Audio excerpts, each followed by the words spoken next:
After discussing with Cabinet and caucus, after consultation with premiers from all provinces and territories, after speaking with opposition leaders, the federal government has invoked the Emergencies Act to supplement provincial and territorial capacity to address the blockades and occupations.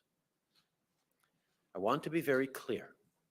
The scope of these measures will be time-limited, geographically targeted, as well as reasonable and proportionate to the threats they are meant to address.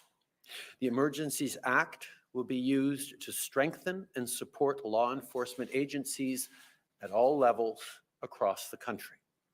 This is about keeping Canadians safe, protecting people's jobs, and restoring confidence in our institutions. These tools include strengthening their ability to impose fines or imprisonment. The government will designate, secure, and protect places and infrastructure that are critical to our economy and people's jobs, including border crossings and airports. We cannot and will not allow illegal and dangerous activities to continue.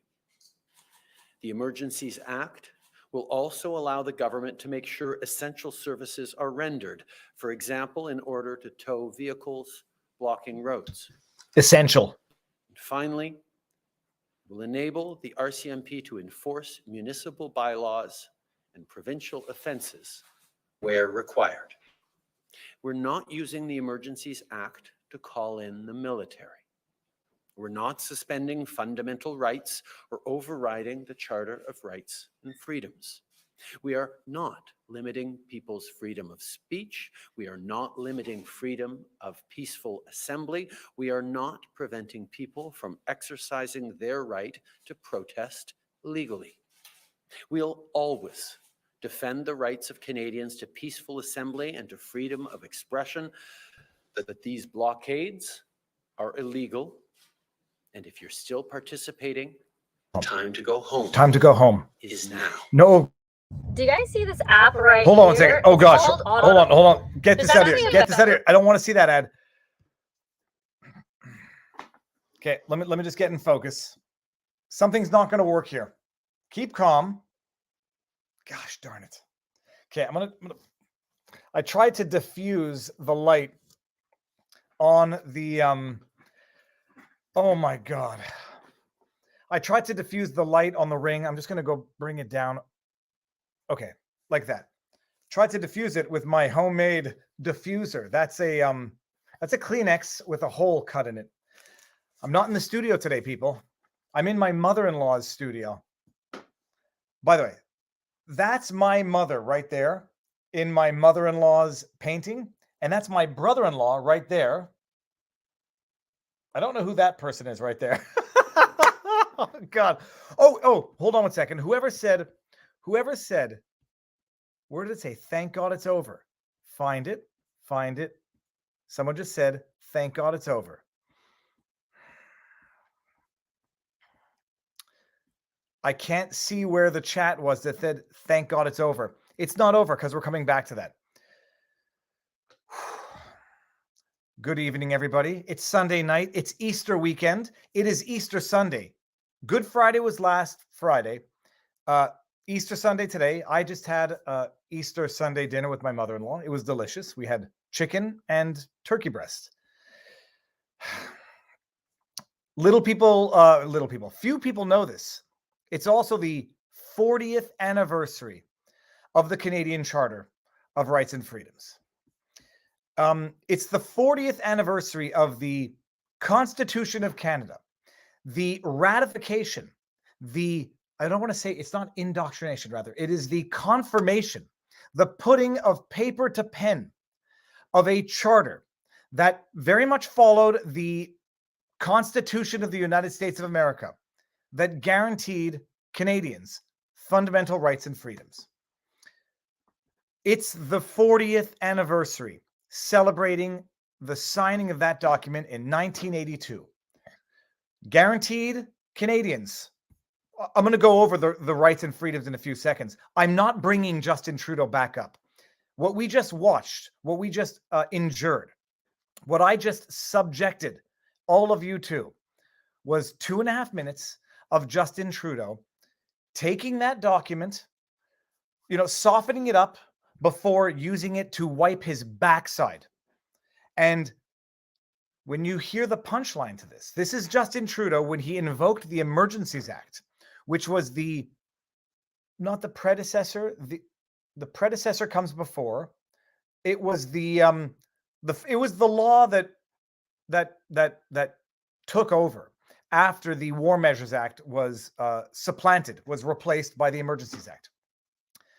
That was Justin Trudeau justifying his invocation of the Emergencies Act to break up a protest of bouncy castles and hot tubs on Wellington Street in Ottawa. He spent 2.5, that was the abridged version, but he gave a nice speech explaining why he had to do this to protect us. But don't worry, he was going to respect our charter rights while invoking the Emergencies Act, while freezing our bank accounts, not mine, while freezing the bank accounts of Canadian citizens without due process. He was going to ensure that he respected our charter rights.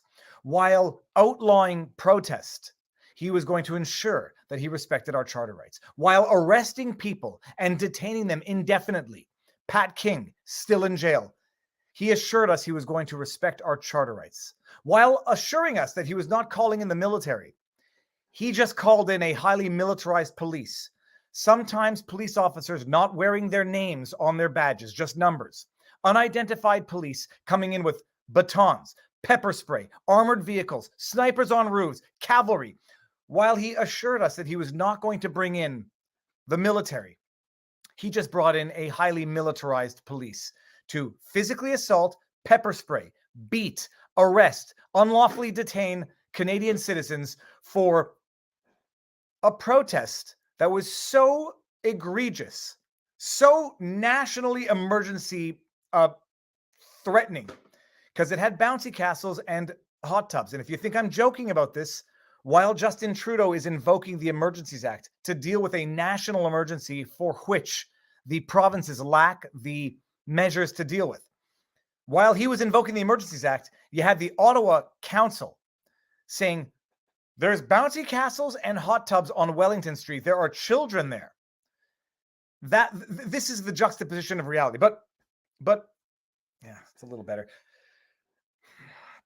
I'm not playing that verbal diarrhea again. I'm not playing that nausea-inducing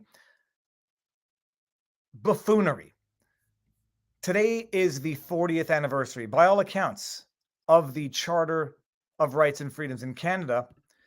And so who best to celebrate? Who best to celebrate the anniversary? 40 years old, by the way. 40. I'm older than our Canadian charter, but I don't remember when it never existed.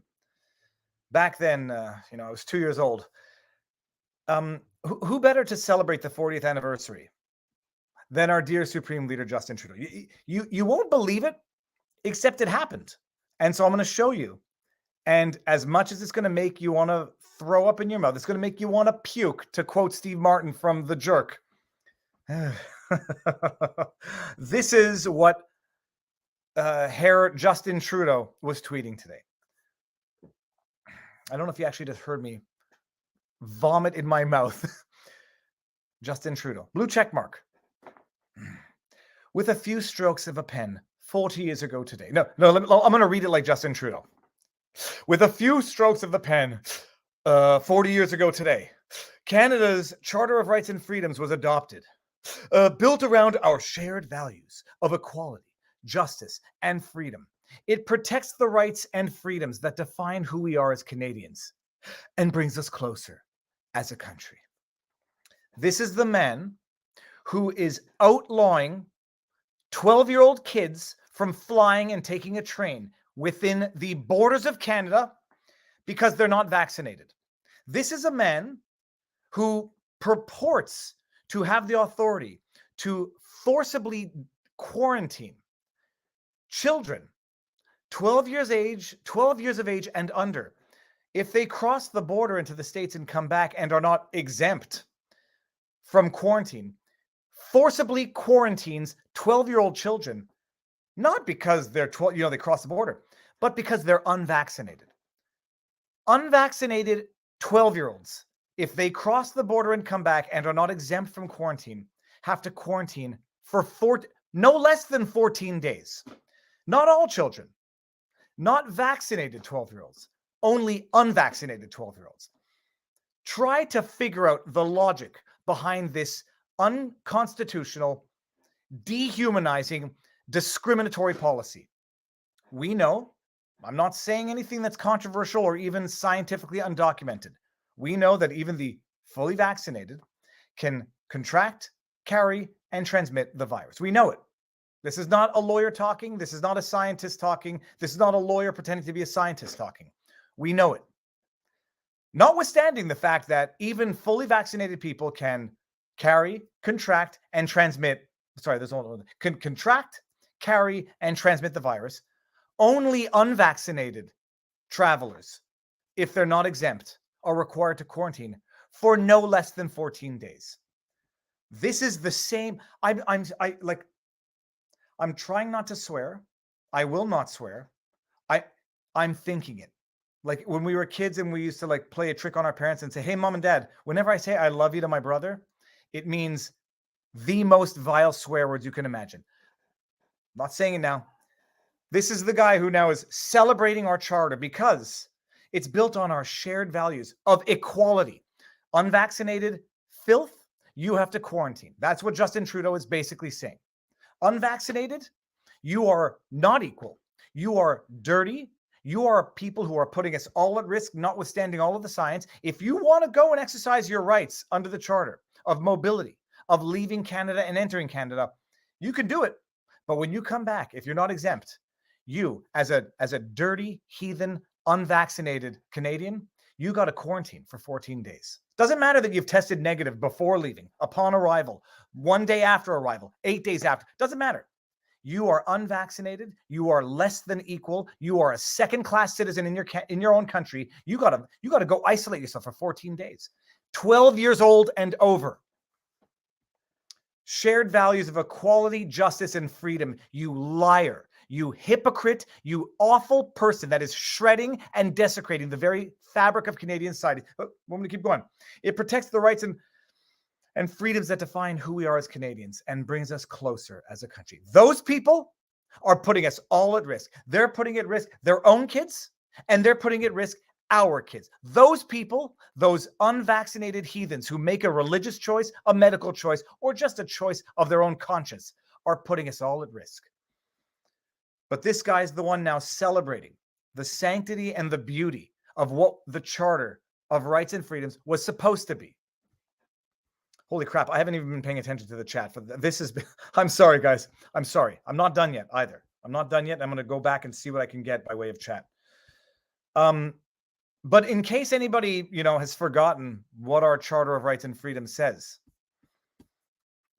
in case anyone has forgotten, let's just go.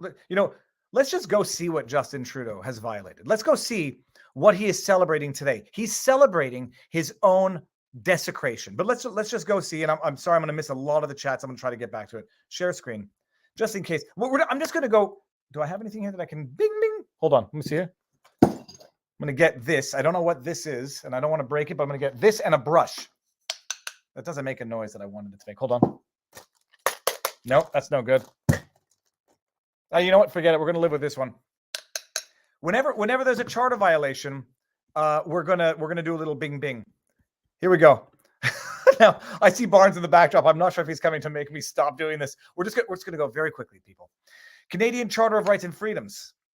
We're gonna bing every time Justin Trudeau has violated one of our core constitutional values that he swore an oath to uphold, and that today on Easter Sunday he is celebrating. The Canadian Charter of Rights and Freedoms guarantees the rights and freedoms set out in it, subject to such reasonable limits, subject only. I'm sorry, I'm starting from the beginning. Brian Peckford, I'm channeling you here. Whereas Canada is founded upon principles that recognize the supremacy of God with a capital G and the rule of law. The Canadian Charter of Rights and Freedoms guarantees the rights and freedoms set out in it, subject only to such reasonable limits prescribed by law as can be demonstrably justified in a free and democratic society. Let's just see the freedoms, people. The freedoms that Justin Trudeau swore to uphold. Everyone has the following rights. Everyone has the following fundamental freedoms. Freedom of conscience and religion, violated. How many pastors do we have to have locked up in Canada right now because they chose to exercise their religion? How many? Bing, that's number one. Freedom of thought, belief, expression, including the freedom of the press or other media of communication. Freedom of thought and belief. No. Donate to the wrong charity, you have your bank accounts frozen. Go to the wrong protest after Justin Trudeau says, go home, you're going to jail. Including the freedom of the press. No. Bill C-11, which seeks to suppress freedom of speech on the interwebs. Freedom of peaceful assembly, violated multiple times, and we've seen it. Freedom of association, look, I don't know how that one goes, but violated. Okay. Every citizen has the right to vote in an election of the members of the House of Commons or Legislative Assembly and to be qualified for membership there. I don't think he violated that yet. Skip it. Mobility rights.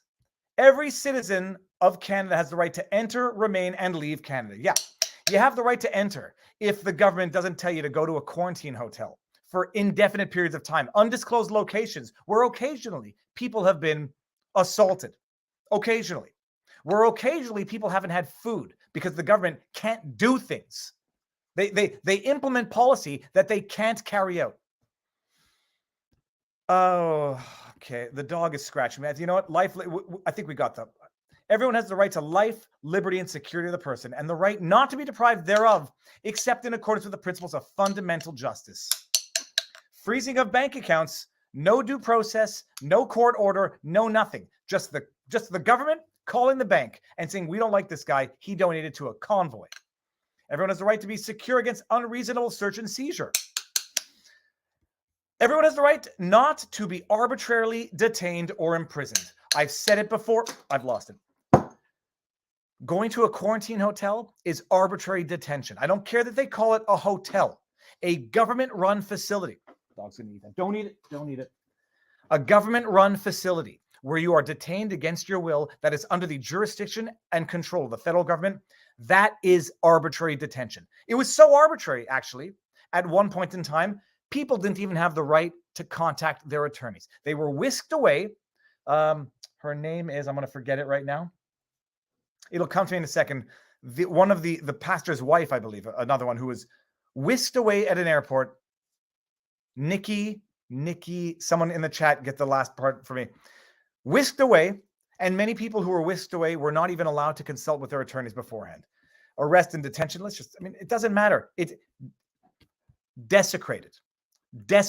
And the guy who desecrated it is now celebrating it. This is called gaslighting, people. This is gaslighting by definition, par excellence. It's atrocious. The lighting on my glasses is going to be very distracting, but I will have no choice. I'm going to bring up some chats, then I'm going to bring in Barnes, and then I'm going to give the disclaimers. I'm sorry. It's atrocious. The man who has spent the last, I'll call it 6 years of his premiership. Winston knows. Okay. The man who spent the last 6 years violating our Charter of Rights, today he celebrates it. It's like, you know what it's like?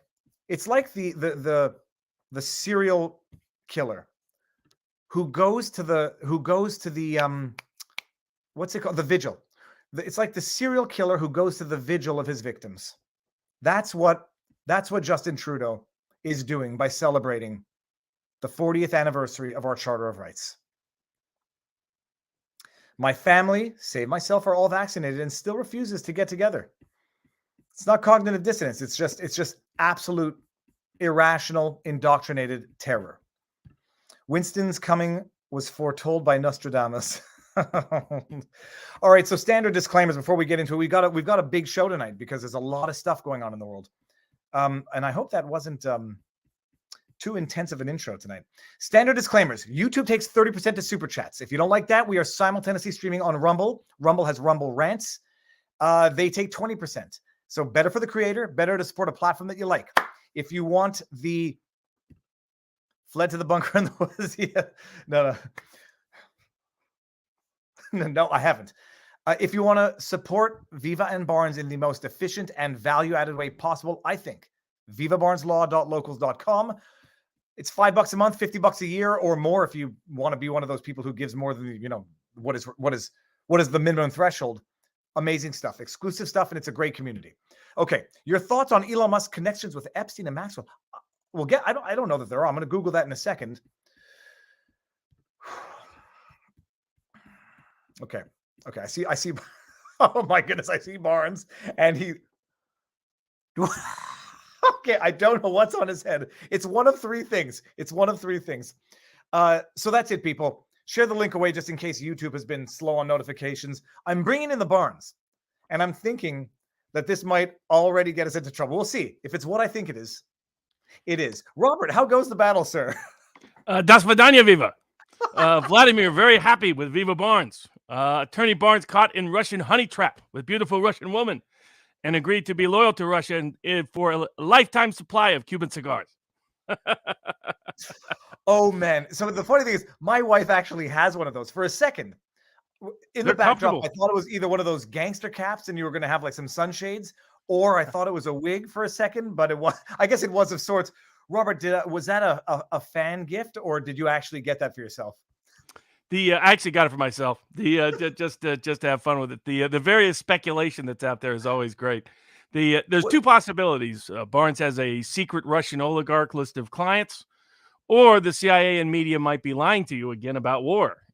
You can guess which is more reasonable to infer. What I love is I read some of the chats. Like, people love you. They love your insight. You criticize Elon Musk and they say, I love Barnes, but he's way off base this time. They love you. You've been predictive, pretty good for the last few years, but you say what you think you believe about Russia, and all of a sudden they have to go after you like, I love Barnes and he's so smart usually, but he's way off on this.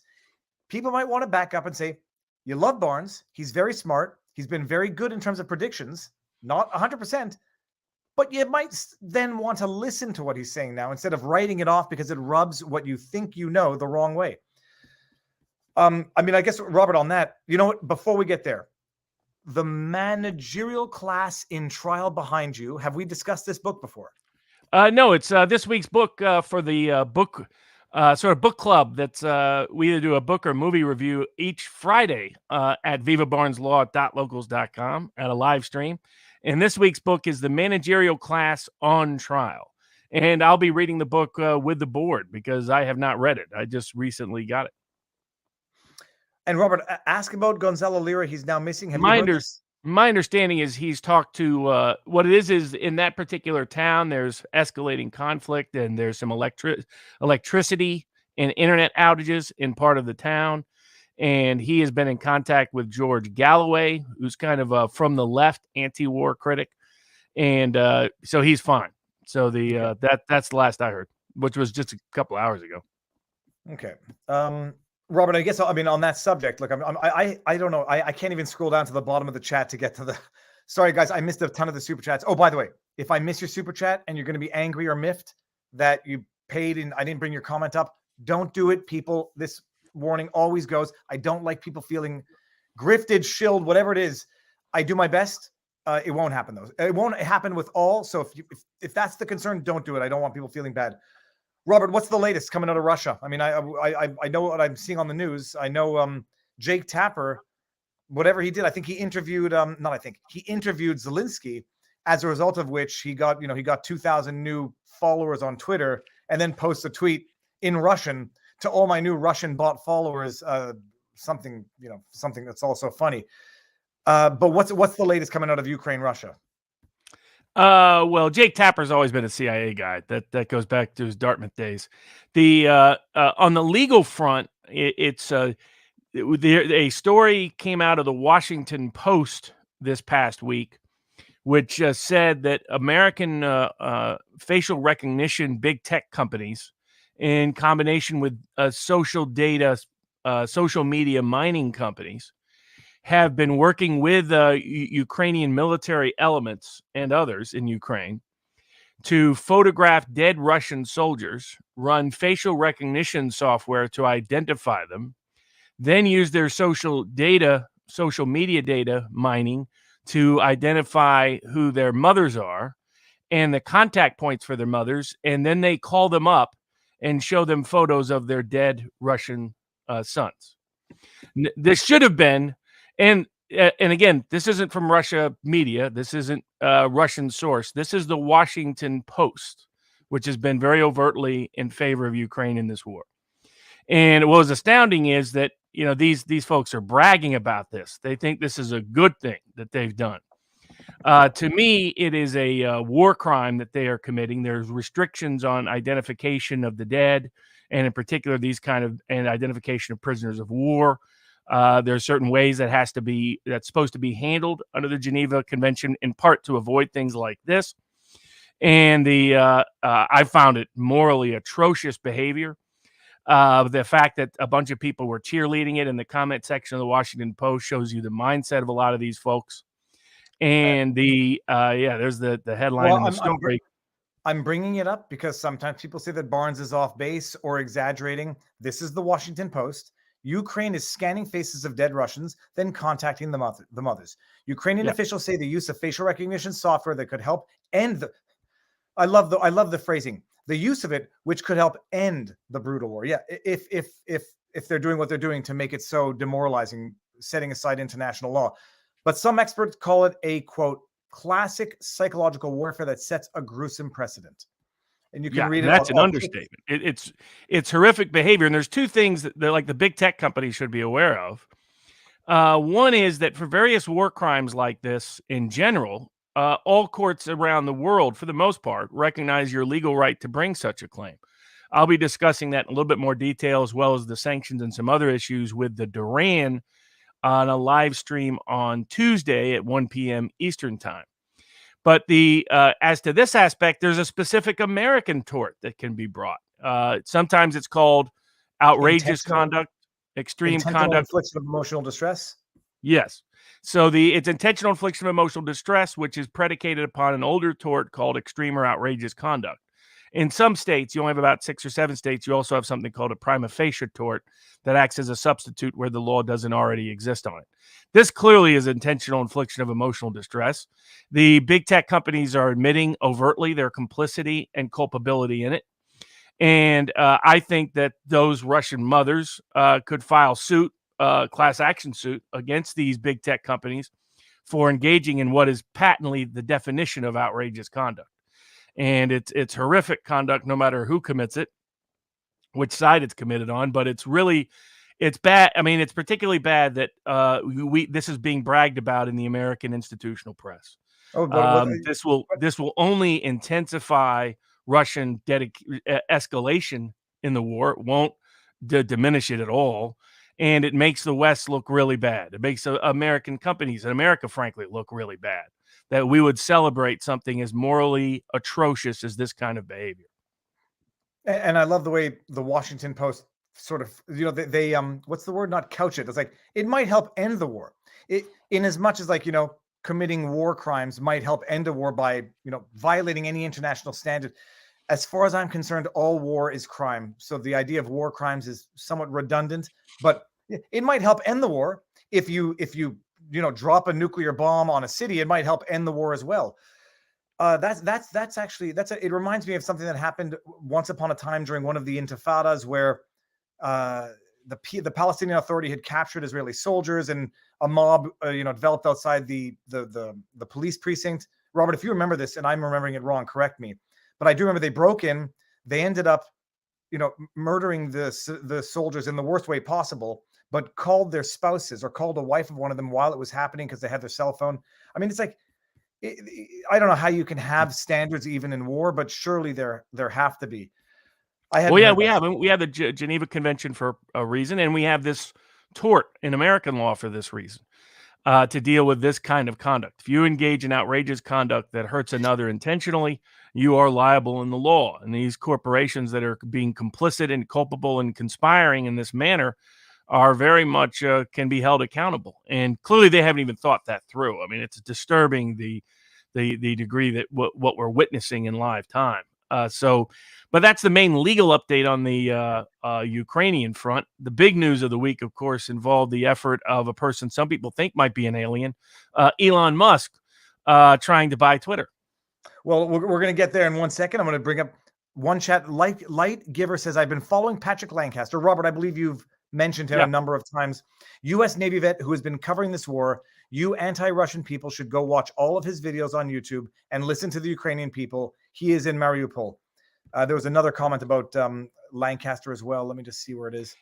He's been covering it. People can find him on YouTube, maybe on Rumble as well.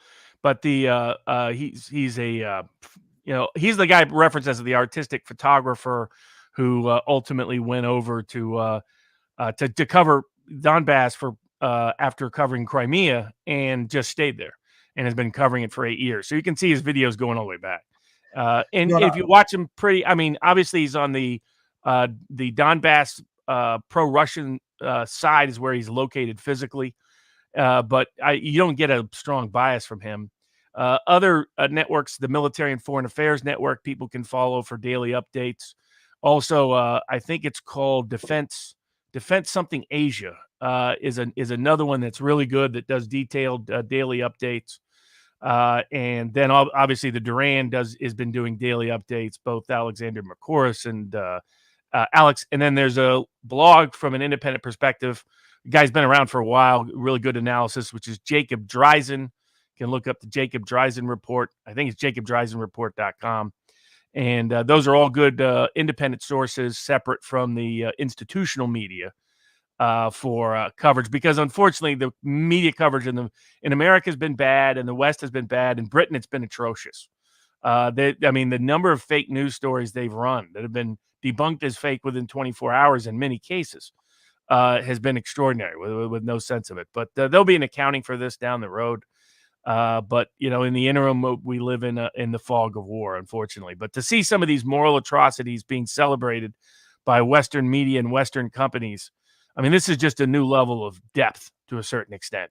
This is the kind of things that like the Japanese fascists did during their war, and it's not to that level, but it's that mindset of dehumanizing the other side, and some of these mothers are crying, and they're, why are you doing this to me? What this is not this. Well, it's bad if you support Ukraine. Bad strategy, just pure and simple. You want to poking a Russian bear doesn't lead the Russian bear to go into hibernation. But this is morally horrific conduct that no matter which side you are on the conflict, or whether you care at all about the conflict, you should condemn, and should be condemned by everybody. Someone asked, what about Bucha? And I don't know which way they're asking the question, but what is the latest on Bucha, about any investigations from the UN or other entities? Any so the UN, the West, the British in particular, blocked any independent UN-based investigative inquiry. Instead, Ukraine is in control of it, and the EU and the International Criminal Court is involved. The International Criminal Court is not recognized by the United States or Russia as having any authority or jurisdiction. So, and if anybody that's followed them, for good cause. Same with Israel. It's because they're so heavily political. They're a useless body. They're almost, maybe this would be a good transition. They're almost as political as our January 6th judges are. Let's go there. I think people have also had it with with the Russia stuff. It's a sensitive topic. It's divisive, even among our community, Robert. Jan 6. Okay. So we've had now, I didn't know, there's a bunch of convictions that are sort of going on under the radar, or guilty pleas, but we had a big conviction this week. I'm going to forget the person's name. It'll come in a second. An individual who was found guilty on 5-6 charges, obstructing congressional hearings, parading around a Capitol Hill, like stupid charges. The interfering with government proceedings was the big charge, the felony, and then stealing the coat rack. Robert, we've talked about it before, but it's worth repeating. The charge of interfering with congressional hearings, I forget what it's called exactly, but explain what the essence, or in theory, what the historical raison d'être of that provision of law was. What does it include, and why, according to some, does it not include protest? Well, I mean, the obstruction statute's already been interpreted by another federal judge to not apply to this case, period, because it's being misapplied and it was meant all the obstruction related, and all of these are mostly derivations of that. You have the basic misdemeanor criminal trespass and some of those. There, the issue is whether or not they thought they had authority to be where they were at. But as to all the obstruction type charges, you have to show the goal of those was somebody that literally, using fraudulent mechanisms made it impossible for Congress to perform its duties. So it was submitting a fraudulent document, forging a document, perjured testimony, suborning perjured testimony, witness intimidation, these kind of things. Very analogous to obstructing a judicial proceeding. And just objecting is not obstructing. And the parts of the legal left have been trying to make that argument for 5 years now that just objecting is somehow magically obstructing. If you don't let me do what I want to have happen, then you're obstructing me. That's not criminal obstruction. Criminal obstruction is limited to a very small category of groups and people and institutions. And so the criminal trespass cases are a little bit different. That's just about what they knew at the time they went in. But all these obstruction-related charges are problematic because, again, a court has said that they can't be charged with obstruction, and you have other D.C. courts convicting people based on obstruction. I mean, it shows the problem, and it means the higher courts are going to have to get involved. I think at some point the higher courts will agree with the district court that said this is not what the statute means under the rule of lenity, and will determine that these criminal charges are not valid. Are you there, Viva? Oh, he's reloading. So what happened to this one individual defendant was he got a ridiculous sentence or ridiculous language used by the judge that showed his bias against Trump in particular. And what I've been arguing is that you can't get an impartial jury pool in the District of Columbia. This is now 3 jury trials in a row that prove that. Jurors kind of joking about how it took them longer to order lunch than it did to convict somebody of a bunch of charges, including charges that they legally could not even be charged with. Gives you a sense of how serious these jurors take their duties, which is to say not seriously. And you have judges on top of that ruling that taking personal attacks against Trump, which is what I've said from the get-go, these District of Columbia judges feel too personally attached to this case. They cannot be impartial, and they're proving it in live time and now bragging about it on the record. Robert, I don't know how much of what you just said everyone got. Did everyone hear Robert? I know I was disappeared for a second because I'm tethering off my phone. Chat, let me know. 1, did you hear what Robert just said? And 2, if you didn't. Let's see if we got that. Okay, you heard Robert. Good. Fantastic. Robert, I know the answer to the question. So it was less for me and more for everyone else. Okay, good. His name was Dustin Thompson. I'm not going back to my phone for the rest of the night, guys. I'm sorry. Okay, so now I understood that part because, and if this is how it's to be interpreted, Robert, and if you said it when I was blacked out, this will go for interfering with the Kavanaugh proceedings. Did you mention that? Oh, yeah. Well, I mean, I didn't, but I mean, in other words, they should have only been charged with trespass for those who really thought what they were doing was illegal and who committed some sort of violent act that was not in self-defense. There's a trial coming up that one person that was violent towards police is Capitol Police is saying it was in self-defense because they were physically attacking me and others around me. So we'll see how that goes. But the one acquittal was by a Trump appointee judge who just followed the facts of the law. These other judges can't. It's quite clear. These comments are such that they can't, and they won't. And that's what I want. I don't know if people are saying unsubscribe is a joke, but see you're lost. I think that's a joke. When people are going to accuse you, Robert, you're going to say, okay, look, the Trump appointed judge got it right. The other judges didn't. When you listen to the rationale or the statements attributed to the judges, this judge in this particular case, his name was Dustin Thompson, convicted, referred to Trump as a charlatan who was only interested in retaining power and is tearing the country apart. This is what the judge is saying. So I don't care if you believe it. I actually don't even care if the judge in his heart of hearts believes it. You can't call the former president a charlatan in a judgment in the context of a file where you're going to be sentencing the defendant. So if anybody thinks it's your bias, I'm going to say that that's their bias. I didn't know who the other judge was who acquitted the individual. I just knew that it made a load more sense than this conviction and what the judge said. A charlatan who is, who's only interested in power and tearing the country apart. But and this is the judge who's going to be sentencing this guy, and I don't think it looks good. But no, it doesn't. I mean, we'll see how. I mean, we'll see if they can get a fair verdict or fair jury for the Sussman case, because they're the politics on the opposite side, and there the defendant has a very friendly jury pool. But there, the judge denied his motion to dismiss. This is a Russiagate, Spygate case. Now, I think Durham is basically still cleaning up in protecting the CIA, protecting the FBI, rather than actually going after them by trying to shift the blame to the lower group of lawyers who are associated with the Clinton campaign. But what is detailed in the motion to dismiss and the denial of it, and the various responses and motions in limine, is that what some of us said from day one is proven true by Durham's inquiry investigation. And in fact, what's amazing is the CIA knew it. CIA's own analyst internal notes said that this is made up, said this appears to be user-created, generated data. This is not independently confirmed, gathered data. It's just fiction. It's fabrication. Now, how did Robert Mueller not figure that out in 2 years of his, isn't that interesting? Somehow Durham figures it out, but Robert Mueller never got around to that somehow, even though the CIA's, again, internal notes from 2017 said this thing is bogus. And yet Brennan was going out there lying to people. Adam Schiff was going out there lying to people. Clapper was going out there lying to people. Comey was going out there lying to people. Their own internal notes knew it was bogus from day one.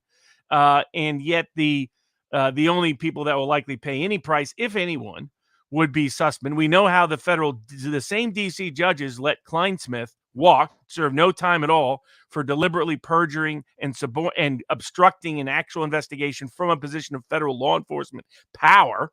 And then the DC bar relicensed him right away within a year. It tells you how corrupt our DC is. We need to abolish the District of Columbia as a political jurisdiction, period. They are not capable of impartial justice. They will never be capable of impartial justice. Incorporate them into Maryland or someplace. But incorporate them in another state. It was a bad idea to create a separate district. It was always a bad idea. And it's where all the political cases have to go now. And what we have is one side dominates it. I mean, they have more the anti-Trump side of the aisle has more control over D.C. than Bull Connor had over Birmingham. And yet you have as a good a chance of getting justice there as Martin Luther King would have in a 1960s Birmingham juror. And so it's an embarrassment. It's an outrage, but it's one that will keep going on until somebody fixes it. Republicans in Congress say they're going to get around to the Whitmer case this week. We'll see. Why weren't they around on the Whitmer and the January 6 cases for years? But it's embarrassing what we're witnessing out of D.C. Hopefully, it's clear Sussman lied. They've got documentary proof, textual proof, his own written text, his own written words, his own billing statements, his own emails. If he's not convicted, that will be a pure jury nullification just because they hate Trump in D.C. We'll find out. Well, now people are asking, shouldn't a judge showing obvious personal and political bias be grounds for mistrial? And the chat before that, which said, can the judge, Reggie Walton, be impeached for violation of judicial oath? I mean, I know the answer to that is no. Generally, no. I mean, I'm generally, as anyone that's followed knows, I'm a skeptic of using impeachment.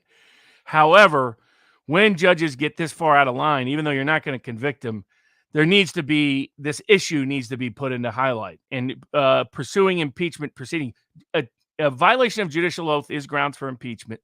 And Samuel Chase was impeached the way back, ultimately not convicted, but impeached because of his political bias. And even though he was not removed from the court, and I agreed with him not being removed from the court, it sent a message, and judges started backing off overtly politicized manipulation of the law in cases. So that would be a reason to do it, there haven't been enough of these. They only go after notoriously corrupt judges and if you dig deeper, you find out that that's not usually the real reason either. But that's a story for a hush hush at vivabarneslaw.locals.com.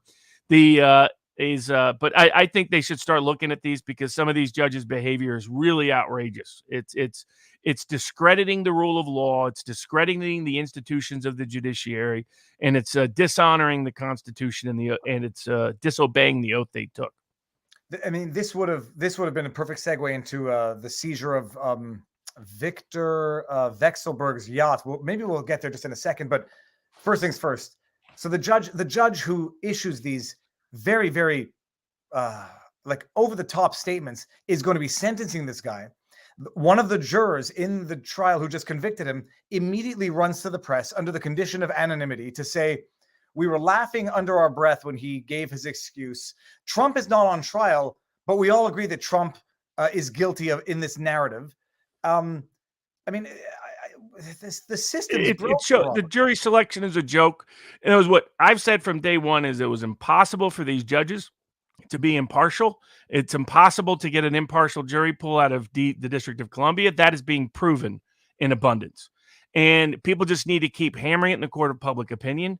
People like Matt Gaetz, people like who's been a victim of corrupt justice actions in the past, people like Marjorie Taylor Greene, people like Paul Gosar, people like Thomas Massie, people like Madison Cawthorn, others need to start elevating some of these judges for at least proposals of impeachment proceedings to investigate whether or not they have violated their oath, because there just needs to be more public attention to it, because although the DC Court of Appeals is a waste of space, unless the U.S. Supreme Court steps in and does something, we are seeing openly politicized Stalin-style show trials convicting people based on things that even other DC judges admit are not a crime and being sentenced to absurd sentence results that are politically prejudicial, preferential. I mean, again, just between the Kleinsmith case and these cases, and we'll see with the Sussman case, the disparity is absurd. But they are so oblivious. They live in such an internal bubble. They're like the warmongers. They live in a tiny bubble. They don't understand how the rest of the world sees what they're doing. I mean, there's a reason why many countries around the world, including Russia, but not limited to it, cited the January 6 cases as an example of America's overt political manipulation of its judicial proceedings to target its political adversaries. That's the jury, that's the judge. What about the defense attorney? Like, I know now I might be looking for conspiracy where there isn't, but the defense strategy for this guy, Dustin Thompson, who was just convicted, his defense consisted not of the defense that we just saw work in another case, in the one where the guy was acquitted, whereas they let us in. I didn't know it was wrong to be there. I mean, stealing the coat rack, you know it's wrong, but if that's the minor charge on which he gets convicted versus the major charge of obstructing Congress, you know, another guy literally just succeeded on that defense. The defense in this case says, our best defense is Trump told me to do it. I was following presidential orders. I mean, I read that defense and I think either the defendant is an idiot and went along with it or asked for it, or these defense attorneys are absolute idiots at best, and maybe, I don't want to say like sleeper moles at worst, but I had the thought. What do you say about the defense strategy? Plead as a defense, the president told me to do it. Yeah, I mean, I think that's a tendency of liberal public defense lawyers in the criminal defense bar, that rather than doing a meaningful, sensible defense, a lot of these cases, they haven't demanded real discovery. For example, I mean, there's to my knowledge, I mean, it may have happened in some other cases, but at least in some of the cases, they've failed to demand everything related to QAnon, and they should, because again, I think there's an entrapment angle here that was exposed in the Whitmer case that's present, and that would be politically embarrassing for the government if they dug deep into the QAnon phenomenon, how much of it was government because again, the QAnon boards and the people from the QAnon following were saying that the government wanted you to raid the Capitol for some of these people. So I have no doubt some of them thought they were acting on the government's behalf through secret messages from QAnon. I also have no doubts that QAnon was a government operation. I mean, look at what happened with the Whitmer case. I mean, it ended up even worse than I thought it would be, in the sense of, I mean, I didn't know the government was the FBI was setting up fake militias again, just like they did with Operation PatCon. You know, people can research when that started and when Oklahoma City happened and put some things together. Again, you can find that at a hush hush at vivabarneslaw.locals.com. What So about but it's operation? disturbing. Good, but here's where the court of public opinion matters. Trump has said if elected, he will pardon all of them. Anyone that gets convicted, he'll pardon. And so that's because the court of public opinion has got to someone like Trump. And given where things are going, chances that Trump is back in the White House, despite all of these efforts to railroad his supporters and him, is growing by the day. This is one of those examples, one of those situations where I look back at Blackwater and how could there have been a pardon? How could it have been such a politicized prosecution to warrant a pardon? I've lived through it. Whether or not these January 6th defendants deserve something, okay, I think some of them deserve something. QAnon Shaman did not deserve 4 years in jail for what he did. He didn't. I don't care. And call me whatever you want. Maybe 30 days, maybe 60 days. He did not deserve 4 years in jail. This guy who stole the coat rack, found guilty of a felony, maximum sentence 20 years. He's gonna get 5 years. I think he's gonna get 5 years. And I can understand now he might have deserved something. Had the system worked the way it ought to have, he would have gotten 30 days plus probation. I now understand how pardons are warranted. And in 3 years, whatever, when Trump comes in and everyone's forgotten about this, I'm going to say I lived through it. I remembered it. I paid attention. It is one of those cases where I now understand it. But Robert, was what the great governor, Big Jim. Sorry, go ahead. No. What were you going to say? I was saying, well, it's the reason why the great governor of Alabama, Big Jim Folsom, used to pardon about half the people each year. Because he said, with as bad as Alabama's criminal justice system is, there's at least a 50-50 chance they're innocent. So he was an old school populist. He drank some mountain water on TV once. It might not have been mountain water, which didn't go over well in Alabama. But he invited Adam Clayton Powell down back during the middle of the civil rights movement. Big Jim was the real deal. I'm a big fan. But the only thing maybe worse than having to deal with the DC court system and serving 4 years or however ridiculous sentences are is, you could be married to Amber Heard. Yeah. Oh no, that would be getting too far ahead, Robert. Before we get there, we got Elon Musk first. But the one thing we didn't talk about at the time in detail. By the way, we've reached over 10,000 viewers on YouTube, so put a chat in the comments and make it go crazy. Viktor Vekselberg, the Russian oligarch who had his speak, because just on the subject of outrageous judicial statements made in a judgment. Viktor Vekselberg, a Russian oligarch with a $90 million yacht, had sanctions imposed on him after the annexation of Crimea, which might not have been so much of an annexation, but rather Crimea making a decision on its own. But set that aside. I've done my research. The judgment, which I thought was a joke when I read I thought it was a satire when I read the graphic. The judge in the last paragraph said, "This is very much reminiscent of those soldiers, the brave soldiers on Snake Island and what they told the Russians." And when I read that one sentence, I thought it was satire. Pulled up to the decision. You want to talk about a judge making taking judicial notice of things which are not things of which you can take judicial notice. I mean, if anybody didn't read it, the judgment was so over the top, saying, talking about history not being kind on Russian oligarchs, and neither will the court. But I didn't understand the essence of the law behind what would have otherwise justified the seizure of the yacht on the basis that Viktor Vekselberg was allegedly using, some sort of subterfuge to circumvent the sanctions that had been imposed on him by acquiring an interest in this yacht through various corporate entities in which he has vested interests. Are you familiar enough with this situation to enlighten me? Well, it relates to another case that happened this week. A Russian legislator and some of his staff were indicted in federal court in the United States on multiple criminal charges for what? Trying to meet members of Congress to discuss the issues related to international conflict.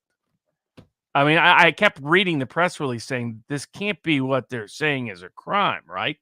But it is. And it's what some of us have been saying. These sanction statutes will be misinterpreted and misapplied to ultimately criminalize regular speech and political conduct. And sooner or later, they'll start with people that are politically unpopular and they'll move to you, just like they did with the Japanese detention camps. They were trying to set up a precedent that was perilous for the rest of us. And so, and I mean, again, and for those, obviously, those people who experienced it, who are American citizens. So it's disturbing. And what they're doing is they're taking a statute that allowed for, and here's my problem with all of it. I don't think Congress or the executive branch has the constitutional authority to go out and steal people's stuff. And it's that simple.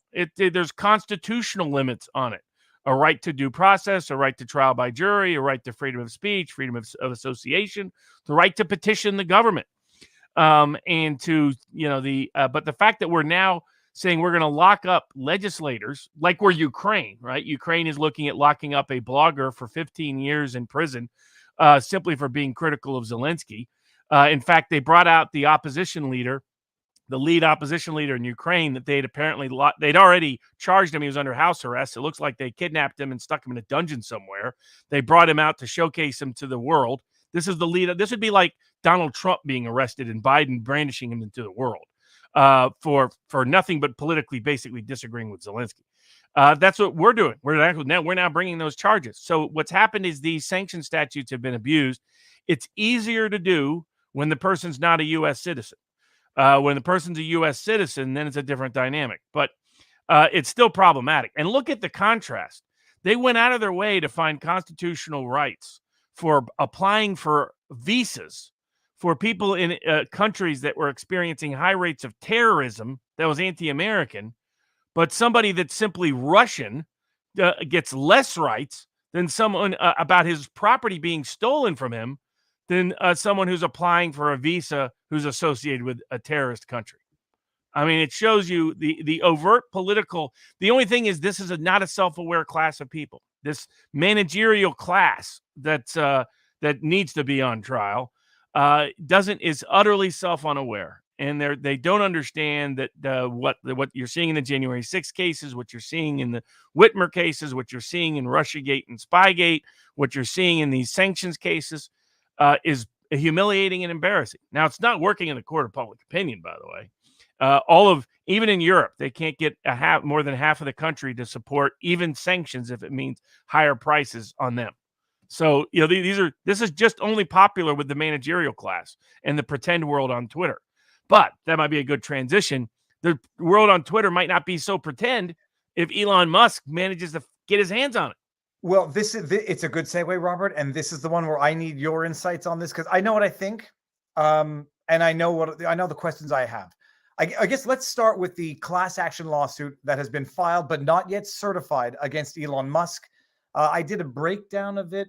What day is it today? Sunday? I think I did it yesterday. I don't even know what week is it. Bottom line, the class action lawsuit that is seeking certification alleges that shareholders who were not duly advised as required by the SEC that Elon Musk had acquired 5% shareholdings in Twitter, who sold their shares between the time that Elon Musk acquired 5% and announced that he had acquired over 5% or 9.2, who sold, were denied value that was undeniably thrust upon the shares of Twitter when it came out that Elon Musk had acquired 9.1% of the shares. So just on this one issue alone, the argument is going to be there are SEC filings that he was required to file within a certain delay, 10 days of having acquired 5% shareholdings in the company.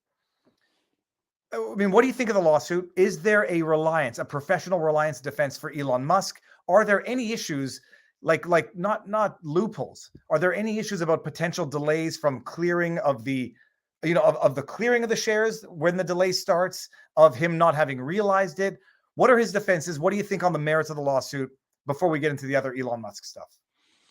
I don't think he's got many defenses on that suit, because it's a pretty strict requirement that you have to file once you own more than 5% of the stock under the circumstances Musk was in, unless there's some fact I don't know. He did not do so.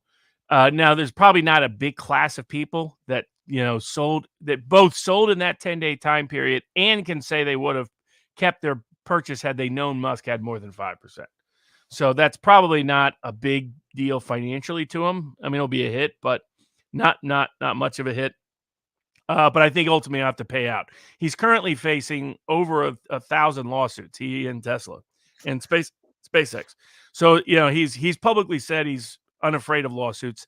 The two big ones he faces right now are in Delaware, One is the judges, they've already held the trial. It's a bench trial because a lot of these breach of fiduciary duty cases in places like Delaware end up being bench trials rather than jury trials. It was a very extensive trial. Some of it has been broken down by a critic of Musk that's called the Common Sense Skeptic online. The other big famous critic of Musk is Thunderfoot online. And you can, Musk is very good at pushing Musk. So if you want the opposite side, you can go to those two channels to get it.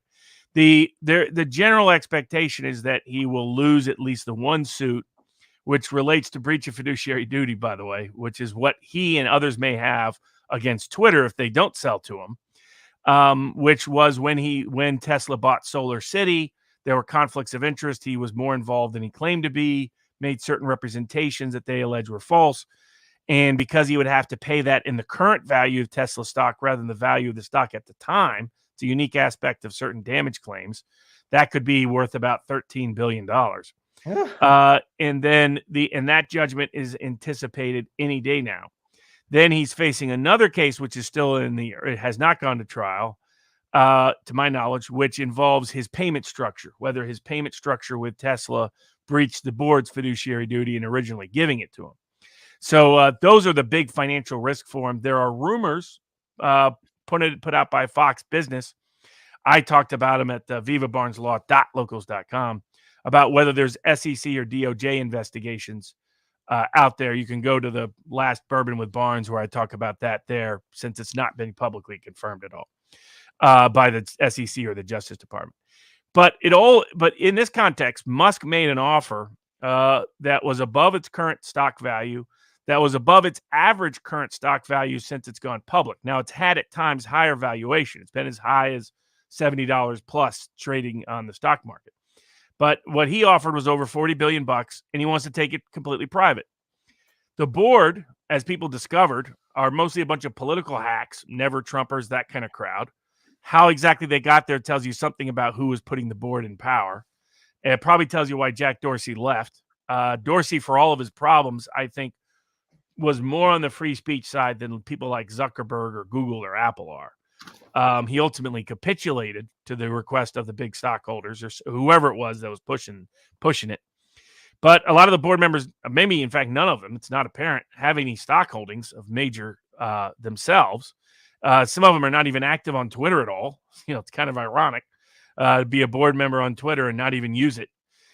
So they have a fiduciary duty. If you want the economic analysis about poison pills, about tender offers, there's better go to the economics people. They'll give you that analysis. I know enough of it to talk about it in the legal context, but the legal obligation of the board is they have a fiduciary duty to the shareholders. That's who their duty is. And their duty is to maximize value generally. And so if they fail, they will get sued. They will get sued no matter what happens here. If they sell to Musk, they'll get sued. If they don't sell to Musk, they'll get sued. If they take a different offer, they'll get sued. And because different people have investments in Twitter for different reasons. One of the Saudi princes, who owns about 5% or so of Twitter, said he rejected Musk's deal because he thinks Twitter is of higher valuation. The best way for them to get out of it, what's called business discretion. So a board doesn't breach their fiduciary duty if they act within a reasonable business discretion. So even if you as a court or a juror disagreed with their decision, if you saw it as a reasonable business decision based on the information known to them at the time, then they're not legally liable. If they did there's different, one, they can say Musk's offer undervalues Twitter. So to the best way we can serve the shareholders, and this is different than the stock market valuation. There was some confusion out there that, Goldman Sachs, which has now been hired to help Twitter evaluate the company, talked about its stock being worth $30, some period of time ago. That's still a little bit different than what Twitter's ultimate valuation can be for sale purposes, in the sense that, a board member can say within a year, within 2 years, will be worth X, and that's worth a lot more than this offer on the table. That's usually considered in the law a business discretionary judgment, within the business judgment rule of defense. So that can be one defense. A second defense can be that they don't think Musk has the financial means to actually purchase it. because Musk has not clarified what his source of funding is. And the way they could filter that out is they could ask Musk to document what his funding is. Is he planning on selling a bunch of Tesla stock? Does he have banks willing to invest? Does he have partners that are involved?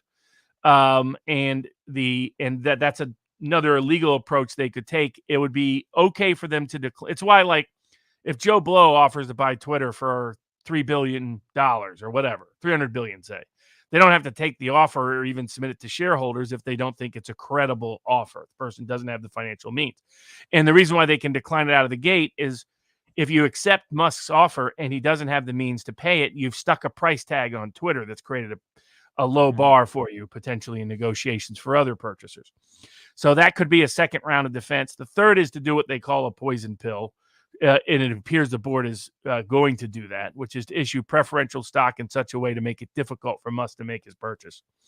Now, again, that action will be subject to lawsuits in all likelihood. They could also submit it to the stockholders for a vote, yay or nay on the offer. You know, like the famous Gordon Gekko scene from Wall Street, where he goes in to pitch his offer about greed is good, and so forth. That famous Michael Douglas speech. That people on both sides, people who like him and dislike him, or like or dislike his character, will quote verbatim. That is also another option for Twitter. But Musk is a serious player. He has his, Tesla's been at around $1 trillion valuation, give or take some 10, 20% over the last couple of months. His net worth is estimated at basically $250 billion. So, he has enough Tesla stock and probably enough partners in banks to be able to actually perform on the funding promise. He could also make what's called a tender, which basically involves going to the other shareholders and saying, I'll offer you this value over the current stock market value, and the sale will go through if X percentage of people, and there was a majority, end up selling it to me. But he's expressed his ultimate goal is to take it private. There's different people that have different interpretations of Musk. There's people who have different interpretations of Musk's intentions vis-a-vis Twitter. I discuss some of those at a hush-hush at vivabarneslaw.locals.com. But I think for those of us who want free speech or at least Twitter exposed, what Musk has done has been a net plus as exposing the board for what it really is. How is it we have a company that's publicly traded that cares more about its censorship algorithm than it does about maximizing shareholder value? Because that's what the board proved this past week. And you put out a hush-hush for which you took a little bit of flack from a lot of the Elon lovers out there who don't like. And I say, even myself, Robert, I was like, this makes me feel dirty inside because I want to love Elon. I think I still do. You made some good points. I got close friends. I got a nephew that his only goal in life is to work for him. And of course, hush-hushes present an alternative narrative, which, if presented effectively, you believe is my own opinion. About half the time it is, about half the time I am as unsure as anyone else. And about Musk, I'm still unsure. I don't know.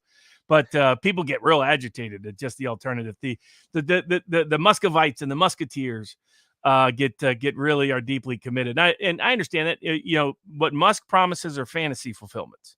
And because he's delivered on some of those fantasy fulfillments, there's great optimism he'll deliver on all of them. There's some things about Musk connected to transhumanism that is why I'm skeptical of him, but I'll get to that in a second follow-up hush-hush about Elon. But either way, this has been a net plus for those of us who are critical of big tech. No matter how this comes out, whether Musk ends up buying it or not buying it, it will end up in litigation either way. Clay Travis has already said he'll sue if they don't sell to Musk. So the lawsuits are coming, guaranteed. No, he did it on purpose in the greatest way possible, setting aside the 5% issue.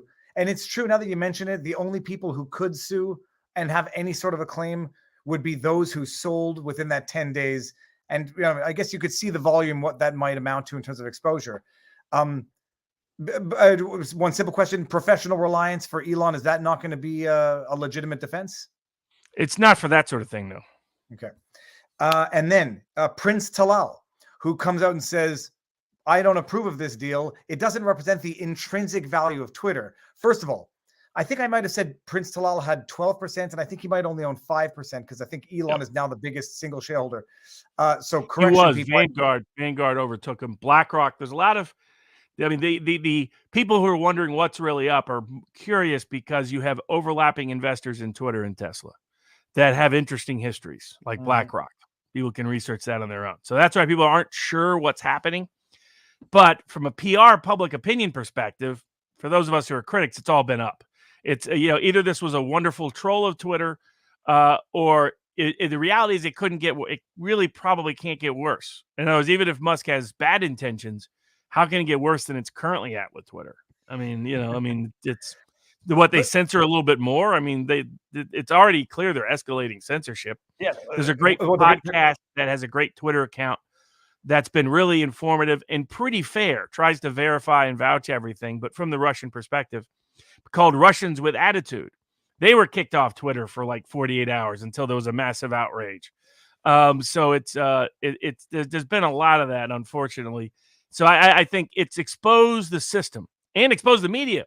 MSNBC came out, Joe the intern killer Scarborough, and his alleged Robert. alleged. Oh yeah, alleged. Well, put it this way: interns die while they're working for Joe in Joe's office. That's all I'm saying. And for anybody who doesn't know it, I mean, Google it. But the bottom line is, an intern allegedly fainted, struck her head on the corner of a desk in Scarborough's office. It was in 2000 or something, and died in his office. I feel dirty laughing at a tragedy, and I'm not laughing at the tragedy. Scarborough used to pretend to be a conservative, evangelical Christian, Pensacola Republican. Watch him now and ask yourself, was he ever that? Or was he the Zelensky of Florida? Just a fake actor pretending to be something he's not.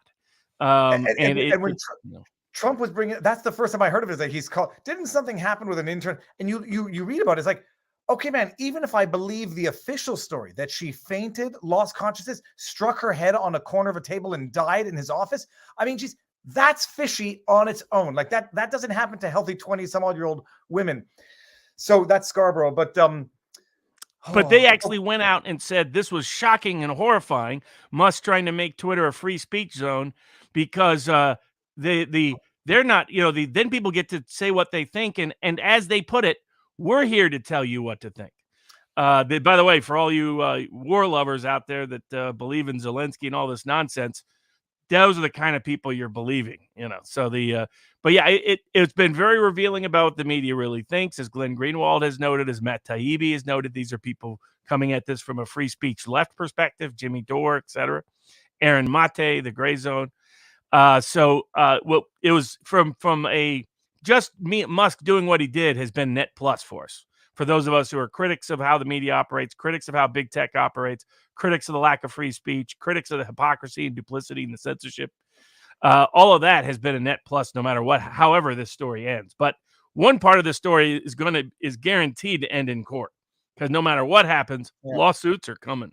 Oh no, it's amazing. I mean, the way he played it, where he says, "Look, I now believe I have to buy the company, take it private to make, I can't do it via my 9% shareholding.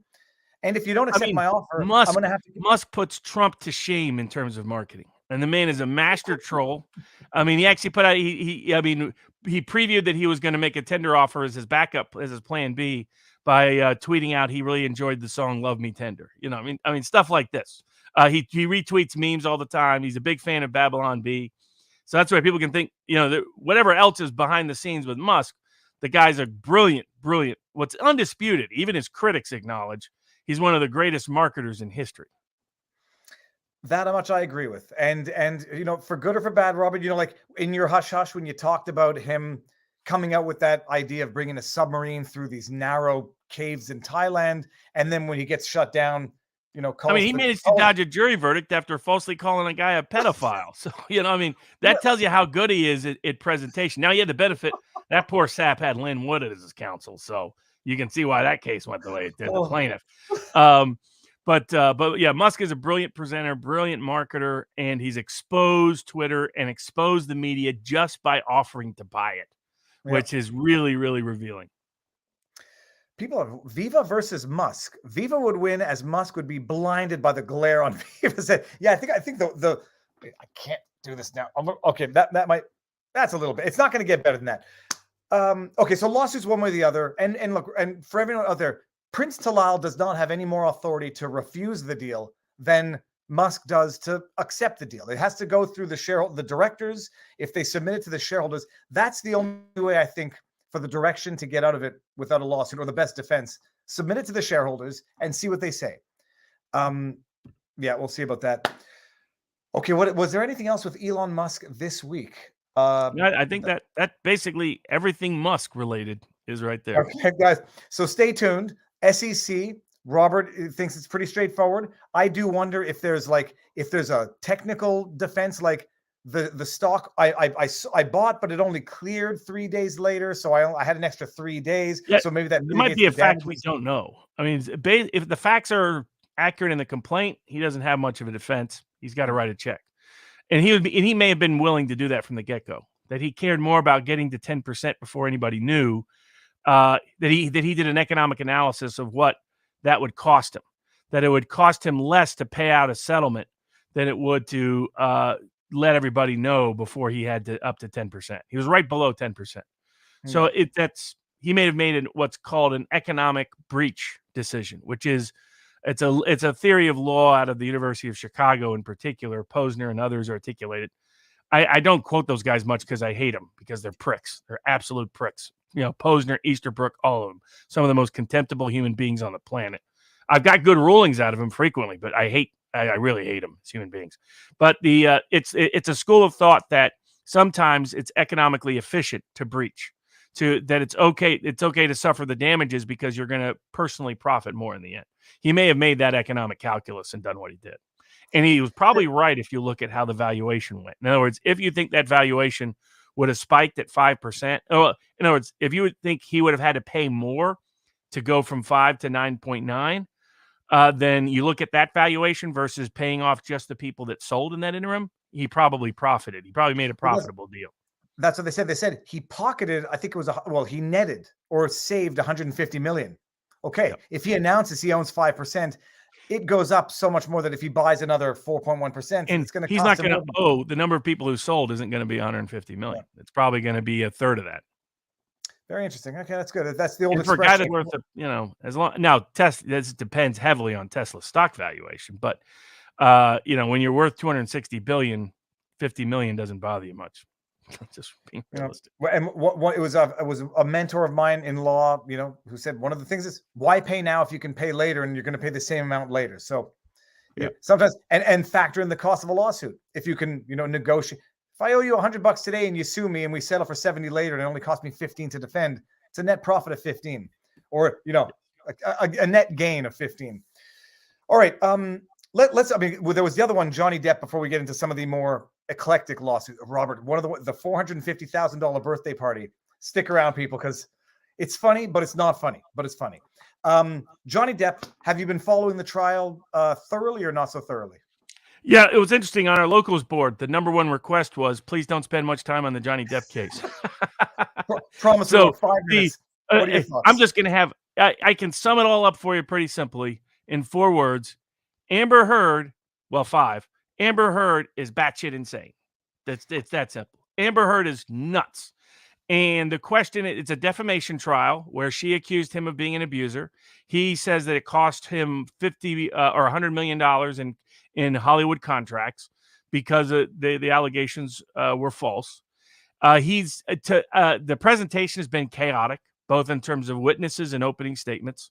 I caught bits and pieces of it. Nick Rekieta is covering it daily.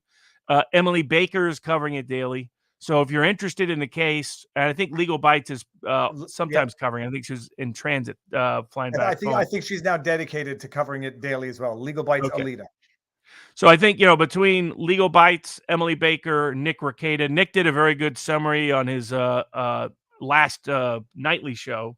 He got to it around the 50-minute mark. God bless Nick. But it was like the first thing, there's like a whole bunch of other stuff. But when he sums it up in like 15 minutes, you get the whole summation. Boom, boom, boom, boom, boom. Very well done. And so basically the one witness was effective. The rest were kind of hit or miss. The opening statements were kind of chaotic. They should have, I think people will be shocked, for those that follow it simply from a professional perspective, how witnesses work, how does court work, how does this work? How do lawyers present themselves? Will be disappointed at the mediocrity of the legal counsel in such a high-profile case where they're getting paid large amounts of money. Now, there's probably not almost one of the only things worse than being married to Amber Heard would be to be Amber Heard's lawyer. I've only in my life, luckily, I only had one client that was like Amber Heard. Drove me absolutely insane. The bottom line with the whole story is Amber Heard, like most domestic abusers, is driven by fear. And so her fear was fear of abandonment. And she was constantly imagining Johnny Depp abandoning her. And she reacted by verbally abusing him and then physically abusing him by every means, throwing things at him, kicking him, hitting him, punching him, you name it. And so, but it's rooted in a fear of abandonment. It's like, imagine a baby for the first 4 years of their life was starved physically, starved, say, of light or food or certain kinds of nutrients, etc. We would understand their physical limitations the rest of their life.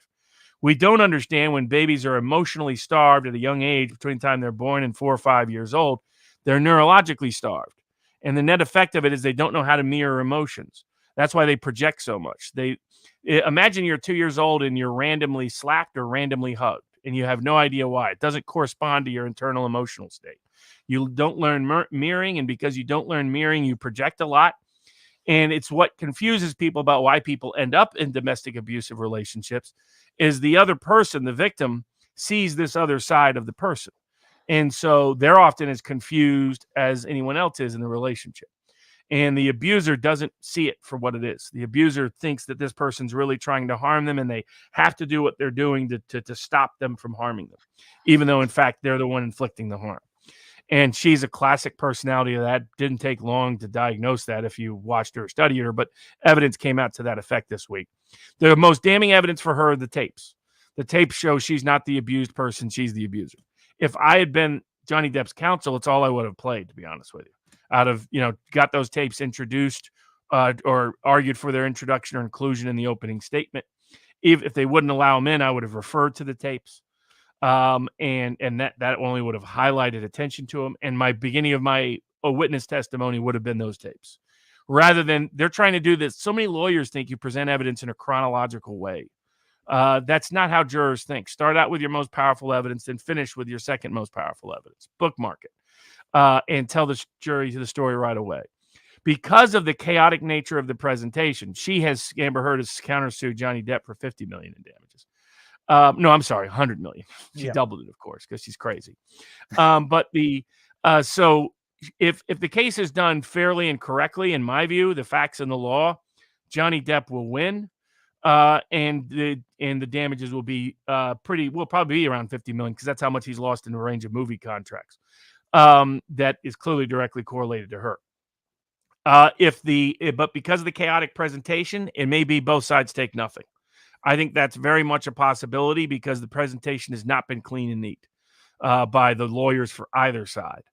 And there is some issue about, she has a technical defense that she never used his name, though everybody knew who she was talking about.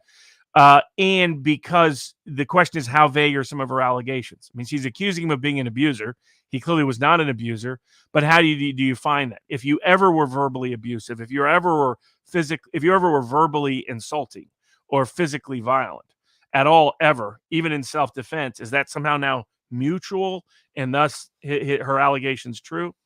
I think anyone that listens to those tapes will conclude she's the abuser and she lied, and consequence should follow. I just don't know if the jury will be so confused by that point that they're lost because the jury presentation has been so weak. But for those that didn't know, Amber Heard is batshit insane, and she was the abuser, not Johnny Depp.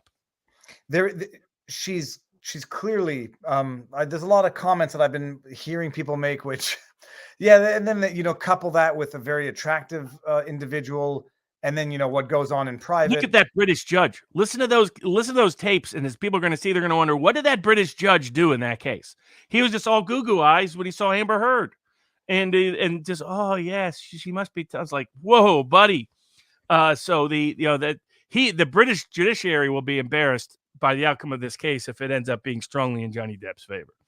But I think for those people that don't care about Johnny Depp, don't care about Amber Heard, don't care about the celebrity, I think there's value in watching parts of the case just to see how presentation can be more or less effective if you're a young lawyer interested in the legal system. And to give an example of that, because this is being publicly broadcast, Amber Heard's side was exposed in two different ways. One, the lawyer lied about a witness, said that the witness had liked something on social media during the trial. In fact, it predated the trial.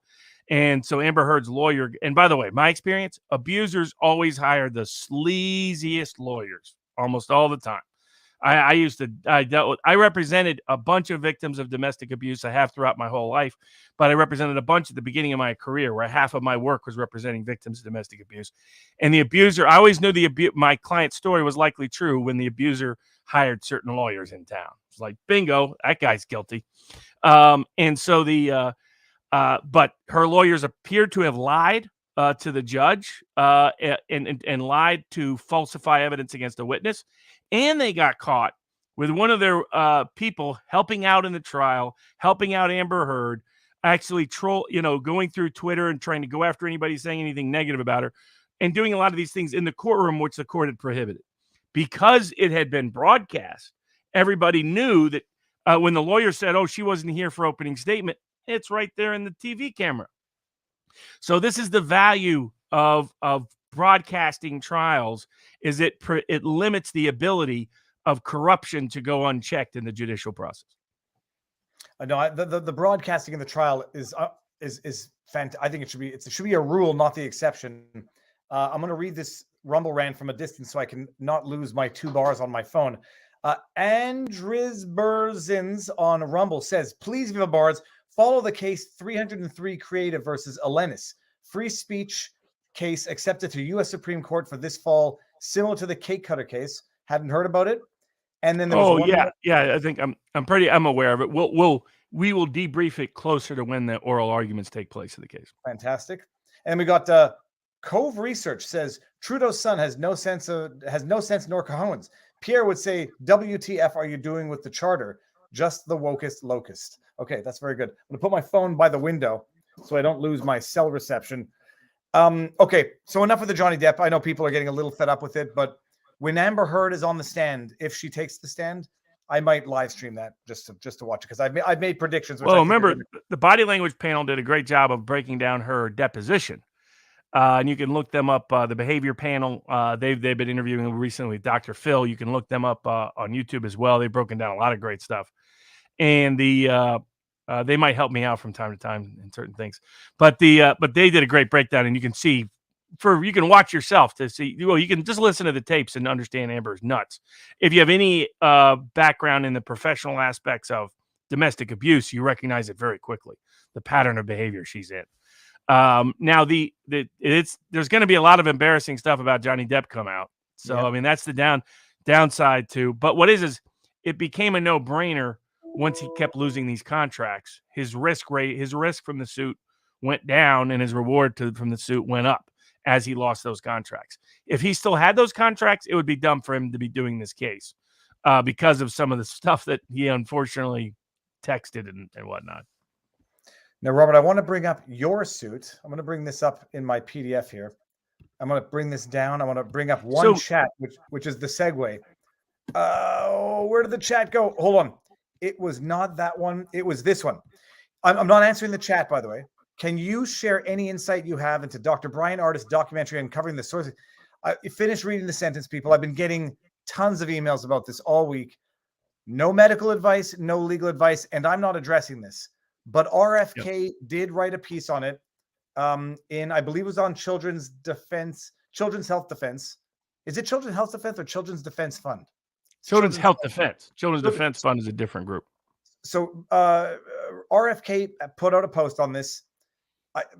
Many people who are in the know, who are smarter than me, say this is not where you should be distracting your energies, but it's a good segue. First of all, everyone go check it out on RFK. If you Google it, you'll find the piece, the blog piece on this, which I think is a reasonable explanation as to why it's not what a lot of people think it is. But Robert, so you just filed a motion in the Children's Health Defense. And I want to see if I can bring it up, because I'm not going to be too scared to share it. When you say that people need to drop bombs, metaphorically speaking, fight in the court of public opinion, share screen, window. I'm not going to be able to do it. I can't bring up the damn suit, Robert. I have it, and I'll probably repin it at Okay. the vivabarneslaw.locals.com board. PDF is downloadable. You can copy, paste, use it however you want. Any other lawyers can copy, paste, no copyright, use it however you want, because it has a lot of medical information in there. But basically, the suit is the Children's Health Defense is suing the Food and Drug Administration and the CDC for their authorization of emergency use authorization of the COVID vaccines, for mRNA vaccines for the purposes of children as young as 5 years old, between the ages of 5 and 11. And our argument is threefold. First of all, that they are misusing emergency power. Here's the CDC's defense. We already know from the other case where we brought them a suit based on the bait and switch that they pulled, where they told people that that there was an FDA approved drug that was going to be available, but in fact, the only one available was the emergency use one, which has different legal consequences for people. And we'll also talk about that aspect too, because there's Naomi Wolf was on with Steve Bannon.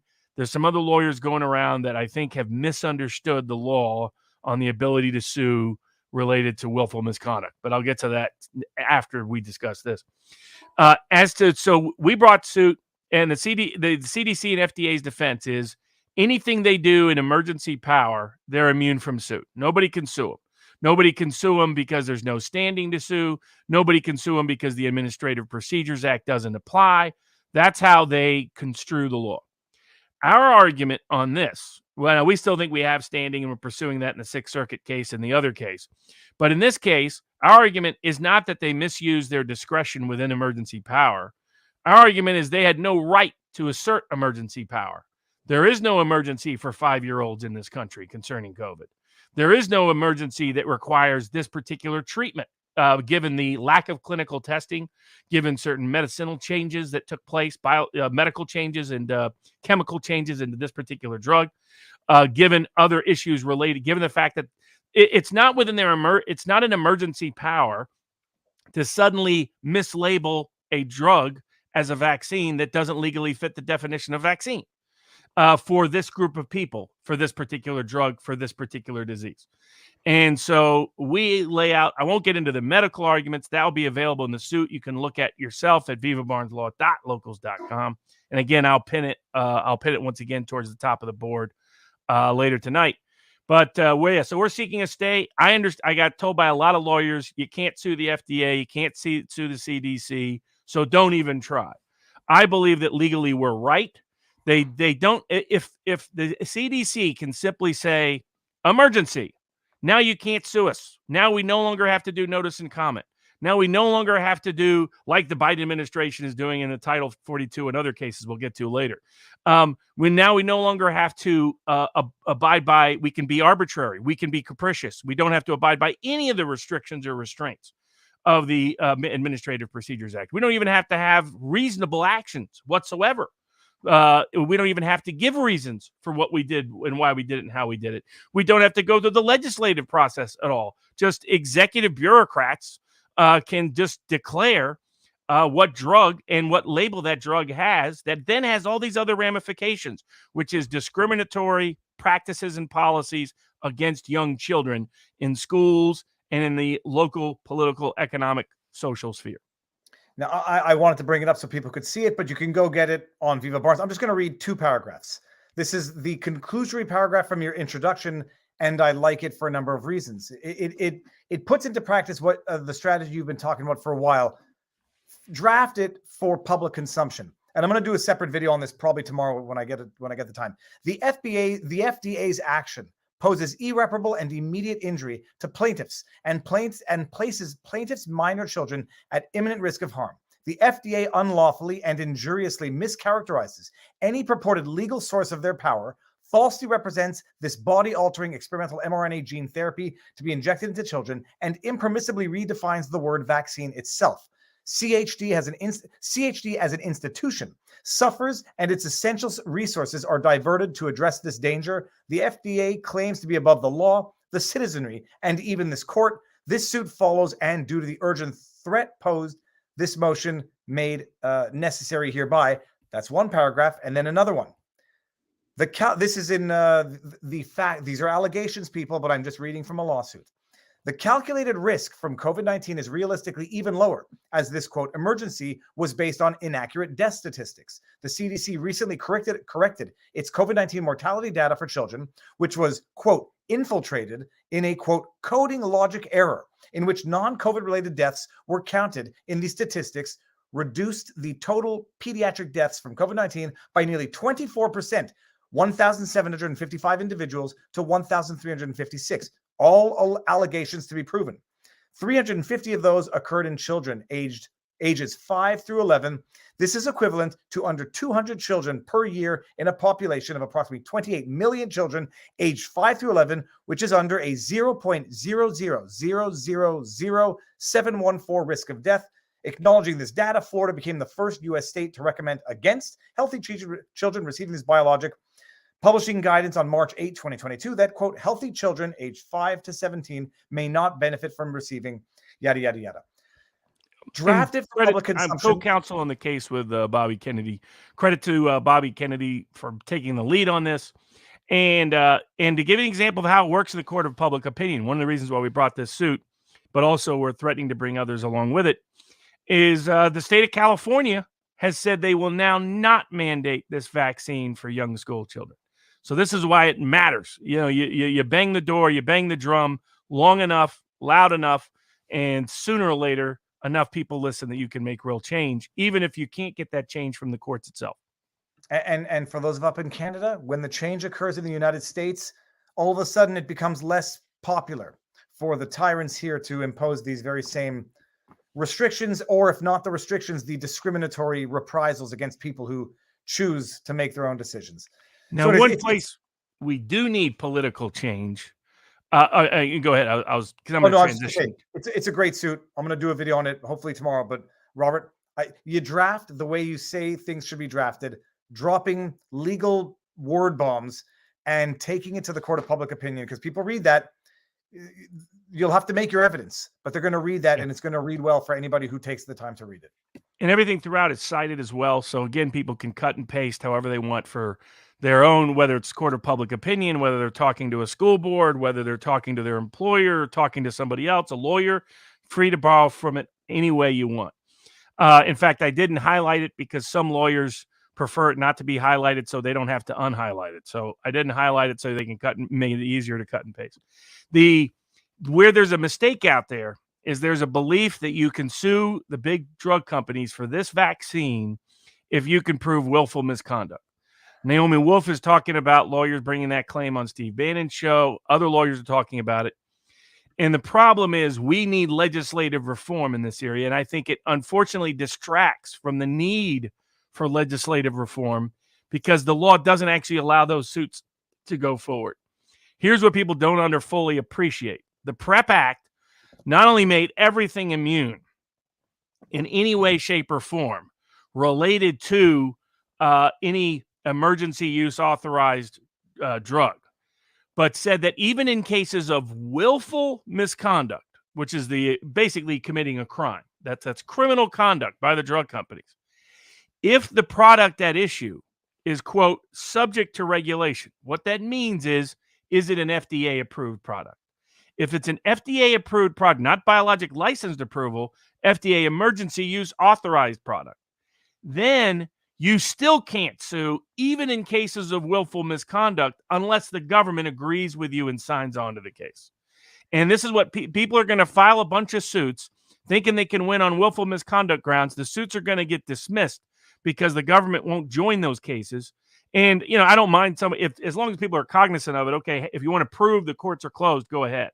But I think they're naive because we need to be pressuring members of Congress need to change the law to say at least in my view, there should be no immunity, period. No sovereign immunity, no drug company immunity, none of it. But at a minimum, get rid of willful misconduct immunity to say if you engage in willful misconduct, you can be sued regardless of whether the Justice Department agrees with you. No, it's amazing. It's amazing. And then what's going to be the vested interest for the government to authorize that suit? I mean, you would only have that if you want, They if haven't someone joined my decides- key tam case that it was brought by a whistleblower at this point. And Brooke Jackson, who documented everything that went wrong in these clinical trials, in a key tam whistleblower case that's pending in Texas, the Justice Department didn't sign on to that case yet. They don't care at all. They're not. This Biden Justice Department will do nothing to go after big pharma companies that they're in bed with. Now, someone in the chat said Viva Salty is on. I have to go watch. And I said Salty is going to be on, Robert, with us this Thursday. Yes, this week's sidebar, 2 special guests on Wednesday at noon, New York time. Ivory Heckler, who's the Fox News reporter turned whistleblower featured by Project Veritas. Yep. She'll be on for an hour at noon on Eastern time on Wednesday, noon New York time. And then on noon LA time on Thursday will be the one for an hour sidebar. So our sidebars are split. Will be the one, the only, the inimitable Salty Cracker. All the way to Thursday, people. So it wasn't a joke, and I didn't mean to put the sad face. I meant to put a smiley face. The ups, whatever, the brackets are next to each other. Okay, fantastic. Godspeed, Robert. We'll see where it goes, and if it ever is it I forgot to look. Is it federal court or you're in federal? Oh yeah, court, all right? these are. Oh yeah. All these are federal. So we'll court. never They get to have see a be. live. We won't be able to live stream a Barnes trial anytime soon, at least until. No. We'll see. Unfortunately, yeah, no. But speaking of other suits about violating APA regulations, the Biden administration has decided it will scrap its Title 42 restraints on illegal immigration, even though 7 different Democratic United States senators have complained to the Biden administration about this policy procedure. And so about a dozen or so states have now filed suit against the Biden administration to enjoin their attempts to remove Title 42 limitations on illegal immigration. Explain. I mean, I think I remember what Title 42 is, and it had to do with catch and deport as opposed to catch and release. What exactly was the Title 42? They want to prevent Joe Biden from eliminating it. What is Title 42 doing right now? So Title 42, like the Remain in Mexico policy, were combined by the Trump administration in 2020 to radically reduce the number of illegal immigrants to one of the lowest levels, less than 500,000 border encounters in recent history. Title 42 was done under the CDC's authority. So Title 42 was done on the grounds that illegal immigrants, if they were coming from a country that had a pandemic, could not be let into the country, had to be detained or remain in Mexico. And so on the grounds, this is fascinating, on the grounds that the pandemic's no longer a problem. This is the same Biden administration that extended the mask mandate on the grounds the pandemic is a problem. The same Biden administration that extended the emergency use authorization for all of these drugs, including one to inject little children. The same Biden administration that's using emergency authorization for a range of political powers and local state governments doing the same, is saying that when it comes to illegal immigration, the pandemic's over. So we can scrap Title 42, even though they know it will likely lead to a tripling of border encounters. And that's with border encounters already set to break a record in 2022. It looks like we will go from less than 500,000 in 2020 to more than 2 million in 2022. And if Title 42 is dropped, then what will happen is they're anticipating up to 3 million or more illegal entries. And those are just border encounters. That doesn't cover everybody who gets in illegally.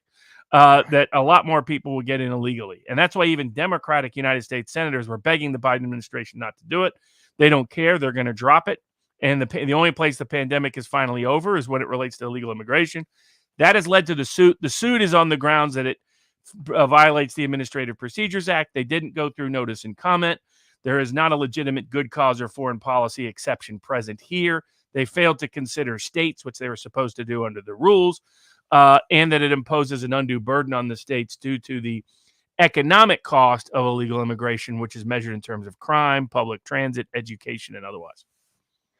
To me, it sounds like it's a no-brainer. What are your thoughts on the likelihood of success? I mean, it depends where's it going to go? It's going to go through federal court, DC? Yeah, it has to be filed in federal court. I think they filed suit in Florida. No, I'm sorry. They filed suit in Louisiana. So Okay. they're picking their courts carefully. The Fifth Circuit has been the best on this. The 11th Circuit, the second best. So not a surprise they filed there. And so it will depend on what judge they get, but they have an above average chance of getting a good judge in those particular districts and circuits where they filed. So I think they should prevail. But if they get unlucky with the judge, or if there's something that I've missed, then they may not. But I think in particular, the Biden administration would have had a stronger argument about this particular prohibition on illegal immigration if they were not at the same time demanding vaccine mandates still be enforced, by arguing that issue with federal employees, federal contractors, and others in the Court of Appeals, as we currently discuss, as is currently the case. If they weren't pushing mask mandates for a couple of more weeks, at least, if they weren't pushing these other restrictions based on the pandemic, if they weren't pushing emergency use authorization to inject little children. It's hard, how is it only illegal immigration doesn't have a pandemic problem for this administration? Someone made the joke cynically in the comment section. There's a net positive in terms of prospective voters, so there's no question on that. Yes, but I don't think it will help them long term politically. I think they're taking some big gambles, but I guess it's not as big a gamble as a $450,000 birthday party. Okay, so now you send. First of all, I see you send me my homework, Robert. I read the item in our list. I was like, oh, what the heck's that? Read the lawsuit. I start reading it, and I start thinking it's another bogus lawsuit. What went wrong? The fact pattern, people. I haven't read the proceedings. I just read a couple of articles. An employee, a relatively new hire. So it's not like he'd been there for 40 years or 30 years and they knew this person's personality. 2018, I think this occurred maybe last year. It occurred recently, maybe 3 years he'd been there. Notified his higher ups, don't make a surprise birthday for me. I don't want it. Which I guess they heard as, make me a surprise birthday party. They threw a surprise birthday party for him. Apparently the individual suffers from a chronic panic disorder, has panic attacks at sudden events. Surprise party, whatever, made him feel uncomfortable, had a panic attack, apparently behaved in a manner that was unsettling to his employees, his colleagues, left, ran out, went to his car, spent the rest of his lunch in the car. I don't know when they called the cops and had his access removed. It sounded like it was relatively contemporaneous, but bottom line, not only did the upper managerial say, we're sorry for having done this, we didn't mean to make you feel uncomfortable. They fired the guy because his reaction apparently made the other employees feel uncomfortable, removed his access, shunned is not the word. And he sued and he won for $450,000. If I missed anything on the employer has said they're going to appeal because their number one obligation is to preserve the safety and the security of their employees. Did I miss anything, Robert? And is this justice? It's interesting. I'm going to cite it whenever somebody says, "Hey, I got an idea. Let's do a surprise birthday party for somebody." So they just make sure it doesn't cost you nearly $500,000. So because that's what this did. But it's not like to transition to another sort of abbreviated case.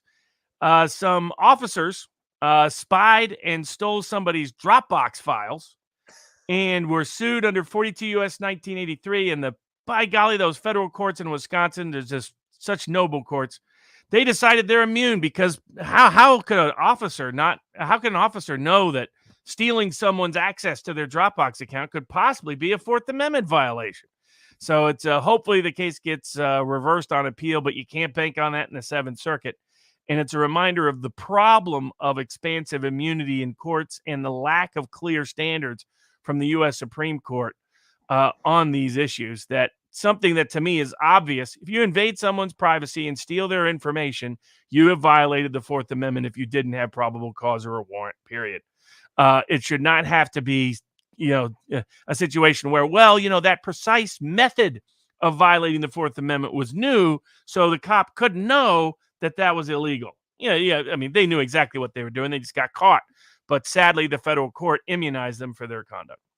I mean, what's they immunize them as in it's part of their duties as police officers? Or... No, that they didn't know it was an unconstitutional action at the time. Yeah. Well, in fairness, it sounds like Ketanji Brown Jackson's, theorizing that online imagery is somehow less serious than printed. You didn't go to the pharmacy to print up a negative roll. You just stumbled across it on the interwebs, and it shouldn't be as serious a sanction as had you gotten it in the mail. Oh man. Okay. Now I didn't get to the other lawsuits. What do you have that we haven't touched on yet, Robert? Let's see. The Well, the main Oh, one the- was the- redistricting. The Well, no, GOP. the U.S. gun makers urge Oh, yeah. the U.S. gun makers trying to get rid of the $10 billion lawsuit by Mexico against U.S. gun manufacturers. Robert, this one's kind of amazing because I'm not torn. I mean, I think the idea of going after gun manufacturers for the acts carried out with guns. If we're all on the same page with that, which we're not, but let's just say we are.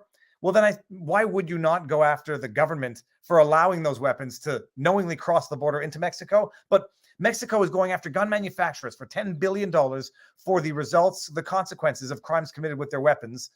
And the judge in the file had some interesting queries, which you might want to elaborate on. Yeah, I mean, but we discussed this suit when it was filed, and I have big problems with it. I think it's an attempt to blame gun manufacturers for the problems of Mexico's drug cartels. And, and I find it just kind of absurd, particularly the Mexican government doing that, given that the Mexican government has been so heavily corrupted by those drug cartels now for many, many decades. You can watch shows like Narcos or others to see how the scale and scope of that involvement is, including how the death of the DEA agent was likely due to cover up corruption in the Mexican government. I mean, and there's other people. It's not exactly secret. Their drug czar turns out to be on the pay ledger of one of the cartels, just taking up their competition. This is routine, frankly, in Mexico.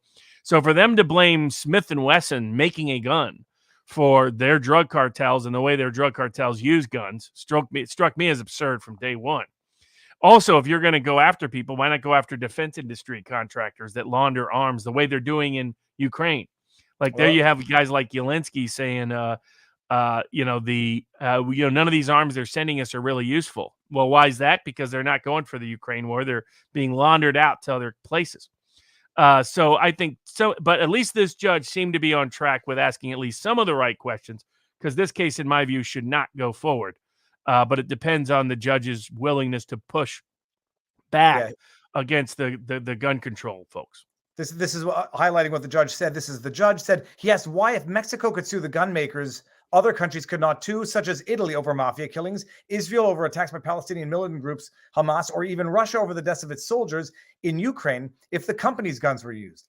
Quote, if Ukrainians are using United States manufactured military weapons or Smith & Wesson revolvers, for that matter, to defend themselves, can the government of Russia come in and say you have caused us harm? Yes. I mean, why not if your theory is right? That's the problem with their theory. And now, to his credit, he's realizing you logically extend this, it has no real limits. And the point of the law is to have manageable limits. There aren't manageable limits here. Now, this is put into motion by the Sandy Hook suit. When you get to blame a gun manufacturer for some crazy person shooting people up, that's opened the door. And the insurance companies that have been corrupted, in fact, I think those insurance companies violated their duty to their shareholders by paying out such a ridiculous amount. $73 million. I mean, that's ludicrous. The gun didn't cause what happened. The lack of school safety was what caused what happened, and along with the crazy person, which, by the way, that school, as we predicted, the school system in Michigan is now being sued for that person's school shooting. And they detail how there was a massive cover-up effort by the school, which including trying to displace blame on the parents who had, in my view, have been wrongfully criminally prosecuted up there. You look at that suit, it goes on. It's, a huge suit, hundreds and hundreds of paragraphs of allegations. It details all the things the school knew, all the things the school hid, all the things the school failed to do, the massive cover-up it went into. That's where there's culpability, just like there is with Sandy Hook.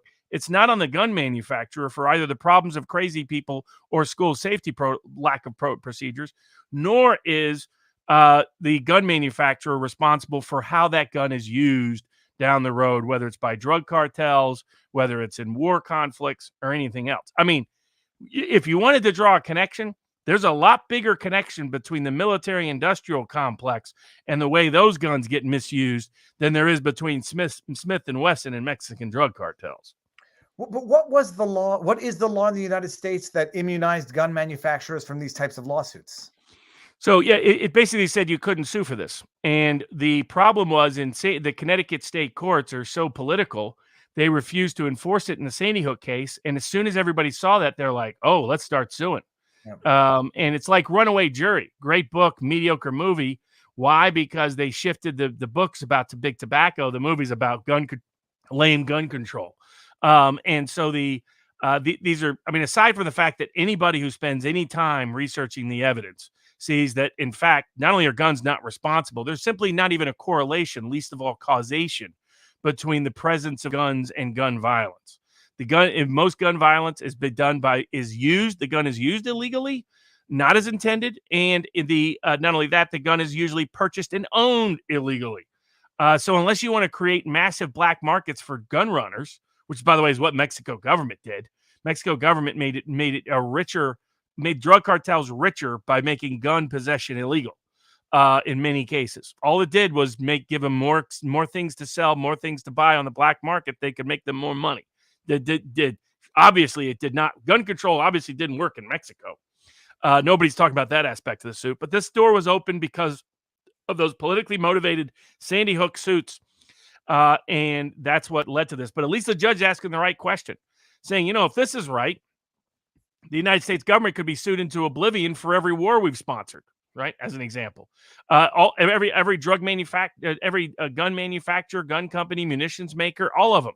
There's just no limitation. If you're always responsible for however something you create is used, then you have no limits, particularly in the gun context. So hopefully he dismisses this case with prejudice like it should be. And I was thinking, my face is getting brighter and brighter as this goes along. I was thinking, the argument would be, I respond to the judge, well, Your Honor, selling weapons in the ordinary course of the military industrial complex, that's a lawful exchange of weaponry. This is unlawful, therefore it should be treated differently. And then what you'd be arguing is you should not be held for the lawful consequences of the use of the arm as intended, but rather the unlawful consequences of the weapon when used improperly, which is even more counterintuitive. It's like, you don't go after the car manufacturers when the brakes fail. Go after them when someone deliberately uses the car in a way that it was not intended to be used, as opposed to as opposed to if they just use it properly and have an accident. Yeah, okay, we'll see. It's interesting. The argument was good. I mean, $10 billion seems nuts, and I couldn't understand how Mexico got around a United States law simply by virtue of the fact that I guess it's not a United States citizen, so to speak. Okay, interesting. Hold on. And there was one chat here, which says, just support for your work, no grifting feeling for me. Thank you very much, Gavin Cross. Someone before Robert had asked, what do you think about the moon landing? I think we touched on it, but I just want to... I don't know. I've never researched it, to be honest with you. So it might be a future hush hush episode, but I've never researched it. So it would make for a good one. I'd love to hear what you think. I know what I mean. Look, anyhow, doesn't matter. I don't know. I'll wait for your hush hush and then I'll revise what I think I know on that. But what else? The only other major case involved, well, there's a case involving a mouse, but we'll save that for next week. There's a case, redistricting, big redistricting win for the Republican side in Wisconsin. They had a majority on the Wisconsin Supreme Court, and they needed all of it to get their map through. Some of the objections being made that the redistricting in Wisconsin was unconstitutional because it was meant to be racially discriminatory really didn't make sense. If you understand that Wisconsin is almost all white and its African-American and Mexican-American population is very limited to mostly parts of Milwaukee. I mean, it's like a 94% white state, whatever it is. So I was like, there's great racial discrimination in the maps. I was like, I'm not buying that. So nor did the court and I think correctly. So early on, Democrats were winning a lot of redistricting battles. In the latter half, where Republicans have won a lot of them. So we'll see how that all shakes out. But that was the ultimate impact. And more state courts are making rulings than federal courts because the U.S. Supreme Court has discouraged federal courts from getting involved in this. And that has held up to the benefit, in this particular instance, of Republicans. Fantastic. All right. And so we have, okay, just to recap before you leave us with the white pill words of encouragement for another week. First of all, everyone out there, I don't know if you say happy Easter or have a meaningful Easter, because I'm not sure it's supposed to be like a festive occasion, but meaningful Easter to everyone. Happy Passover to everyone who celebrated yesterday and the day before. Oh God, when Justin Trudeau and Jagmeet Singh, when they wish us a happy Passover, and then I won't get back into it. I raged against it yesterday. This week, people, Wednesday, I forgot her name already, but I know it. Robert. Who do we have on Wednesday? Sidebar, noon. The Fox News journalist. Oh, yeah. The Fox News reporter turned whistleblower will be noon, New York time, Wednesday. And then Thursday, Salty Cracker, noon, LA time. So 3 o'clock Eastern time. Wednesday night, I'm going to be on another lawyer's channel, Nicholas Wansbutter. Don't Talk TV with Maxime Bernier. So I'll send the links out for that later on, and timing is going to work out perfectly. Tomorrow's a new day. Robert, words of encouragement before we head into a new day. Sure. So, yeah, and then I'll be doing Bourbon with Barnes all week, Monday, Tuesday, Thursday, and Friday at vivabarneslaw.locals.com. And we'll have some Elon Musk update hush-hushes and a hush-hush on some false flags, including the first one in Manchuria, China, that helped lead to that part of the World War II. But the advocacy that some of us have said is that we should fight in the courts of law in order to fight in the courts of public opinion, because it ultimately can make a difference. And this week saw that. The state that was the most pro-vaccine mandate state in the entire union, the state that was the most pro-forcing vaccines on school children of any state in the union, of any place in the world, decided when they saw all of these suits as part of the reason they faced multiple suits in California, saw what these suits were bringing and the information that was behind it, the political capital that was behind it, the good arguments that were behind it.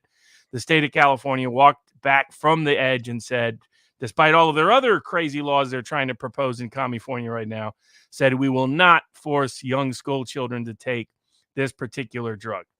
This particular vaccine. And that is a major achievement, and it's a credit to a lot of ordinary people out there making their voices heard in the court of public opinion, which in the end, more often than not, does make a difference. I'll end just by saying one thing so there's no rumorings out there. I think the moon landing occurred.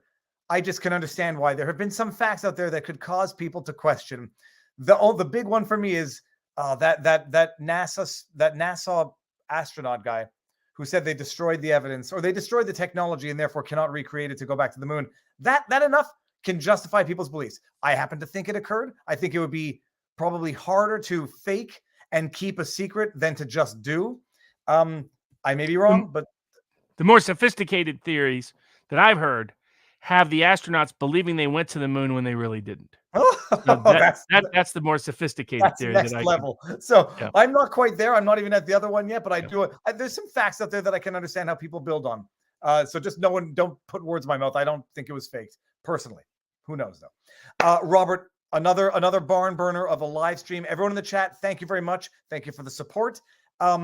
Stay tuned all week. It's going to be amazing. Bourbon with Barnes. You're not on with Barris. Are you going to be on with the Durant? Oh, and then on Tuesday live, 1 p.m. Eastern, 10 p.m. Pacific, on the Duran, discussing can Le Pen beat Macron, everything related to Russia, Ukraine, everything related to U.S. politics and policy responses. Kamala Harris, Joe Biden, what might happen. Joe Biden was busy shaking hands with invisible people this week. He continues to improve on that trail, and a bunch of that. So you can find that at Tuesday, 1 p.m. Eastern, on the Duran YouTube channel. We'll be live discussing all of that. All right. And it was Ivory Hacker, people. Thank you very much for... Oh, yeah. Sorry. Yeah, you asked for a name. Yes. Robert, stick around. We'll say our proper goodbyes. Everyone in the chat, enjoy the rest of the night. Exercise, outdoor activity, get some sun tomorrow. It's going to be a beautiful day, except in Canada, -1. Robert, stick around. We'll say our proper goodbyes. Everyone in the chat, thank you very much.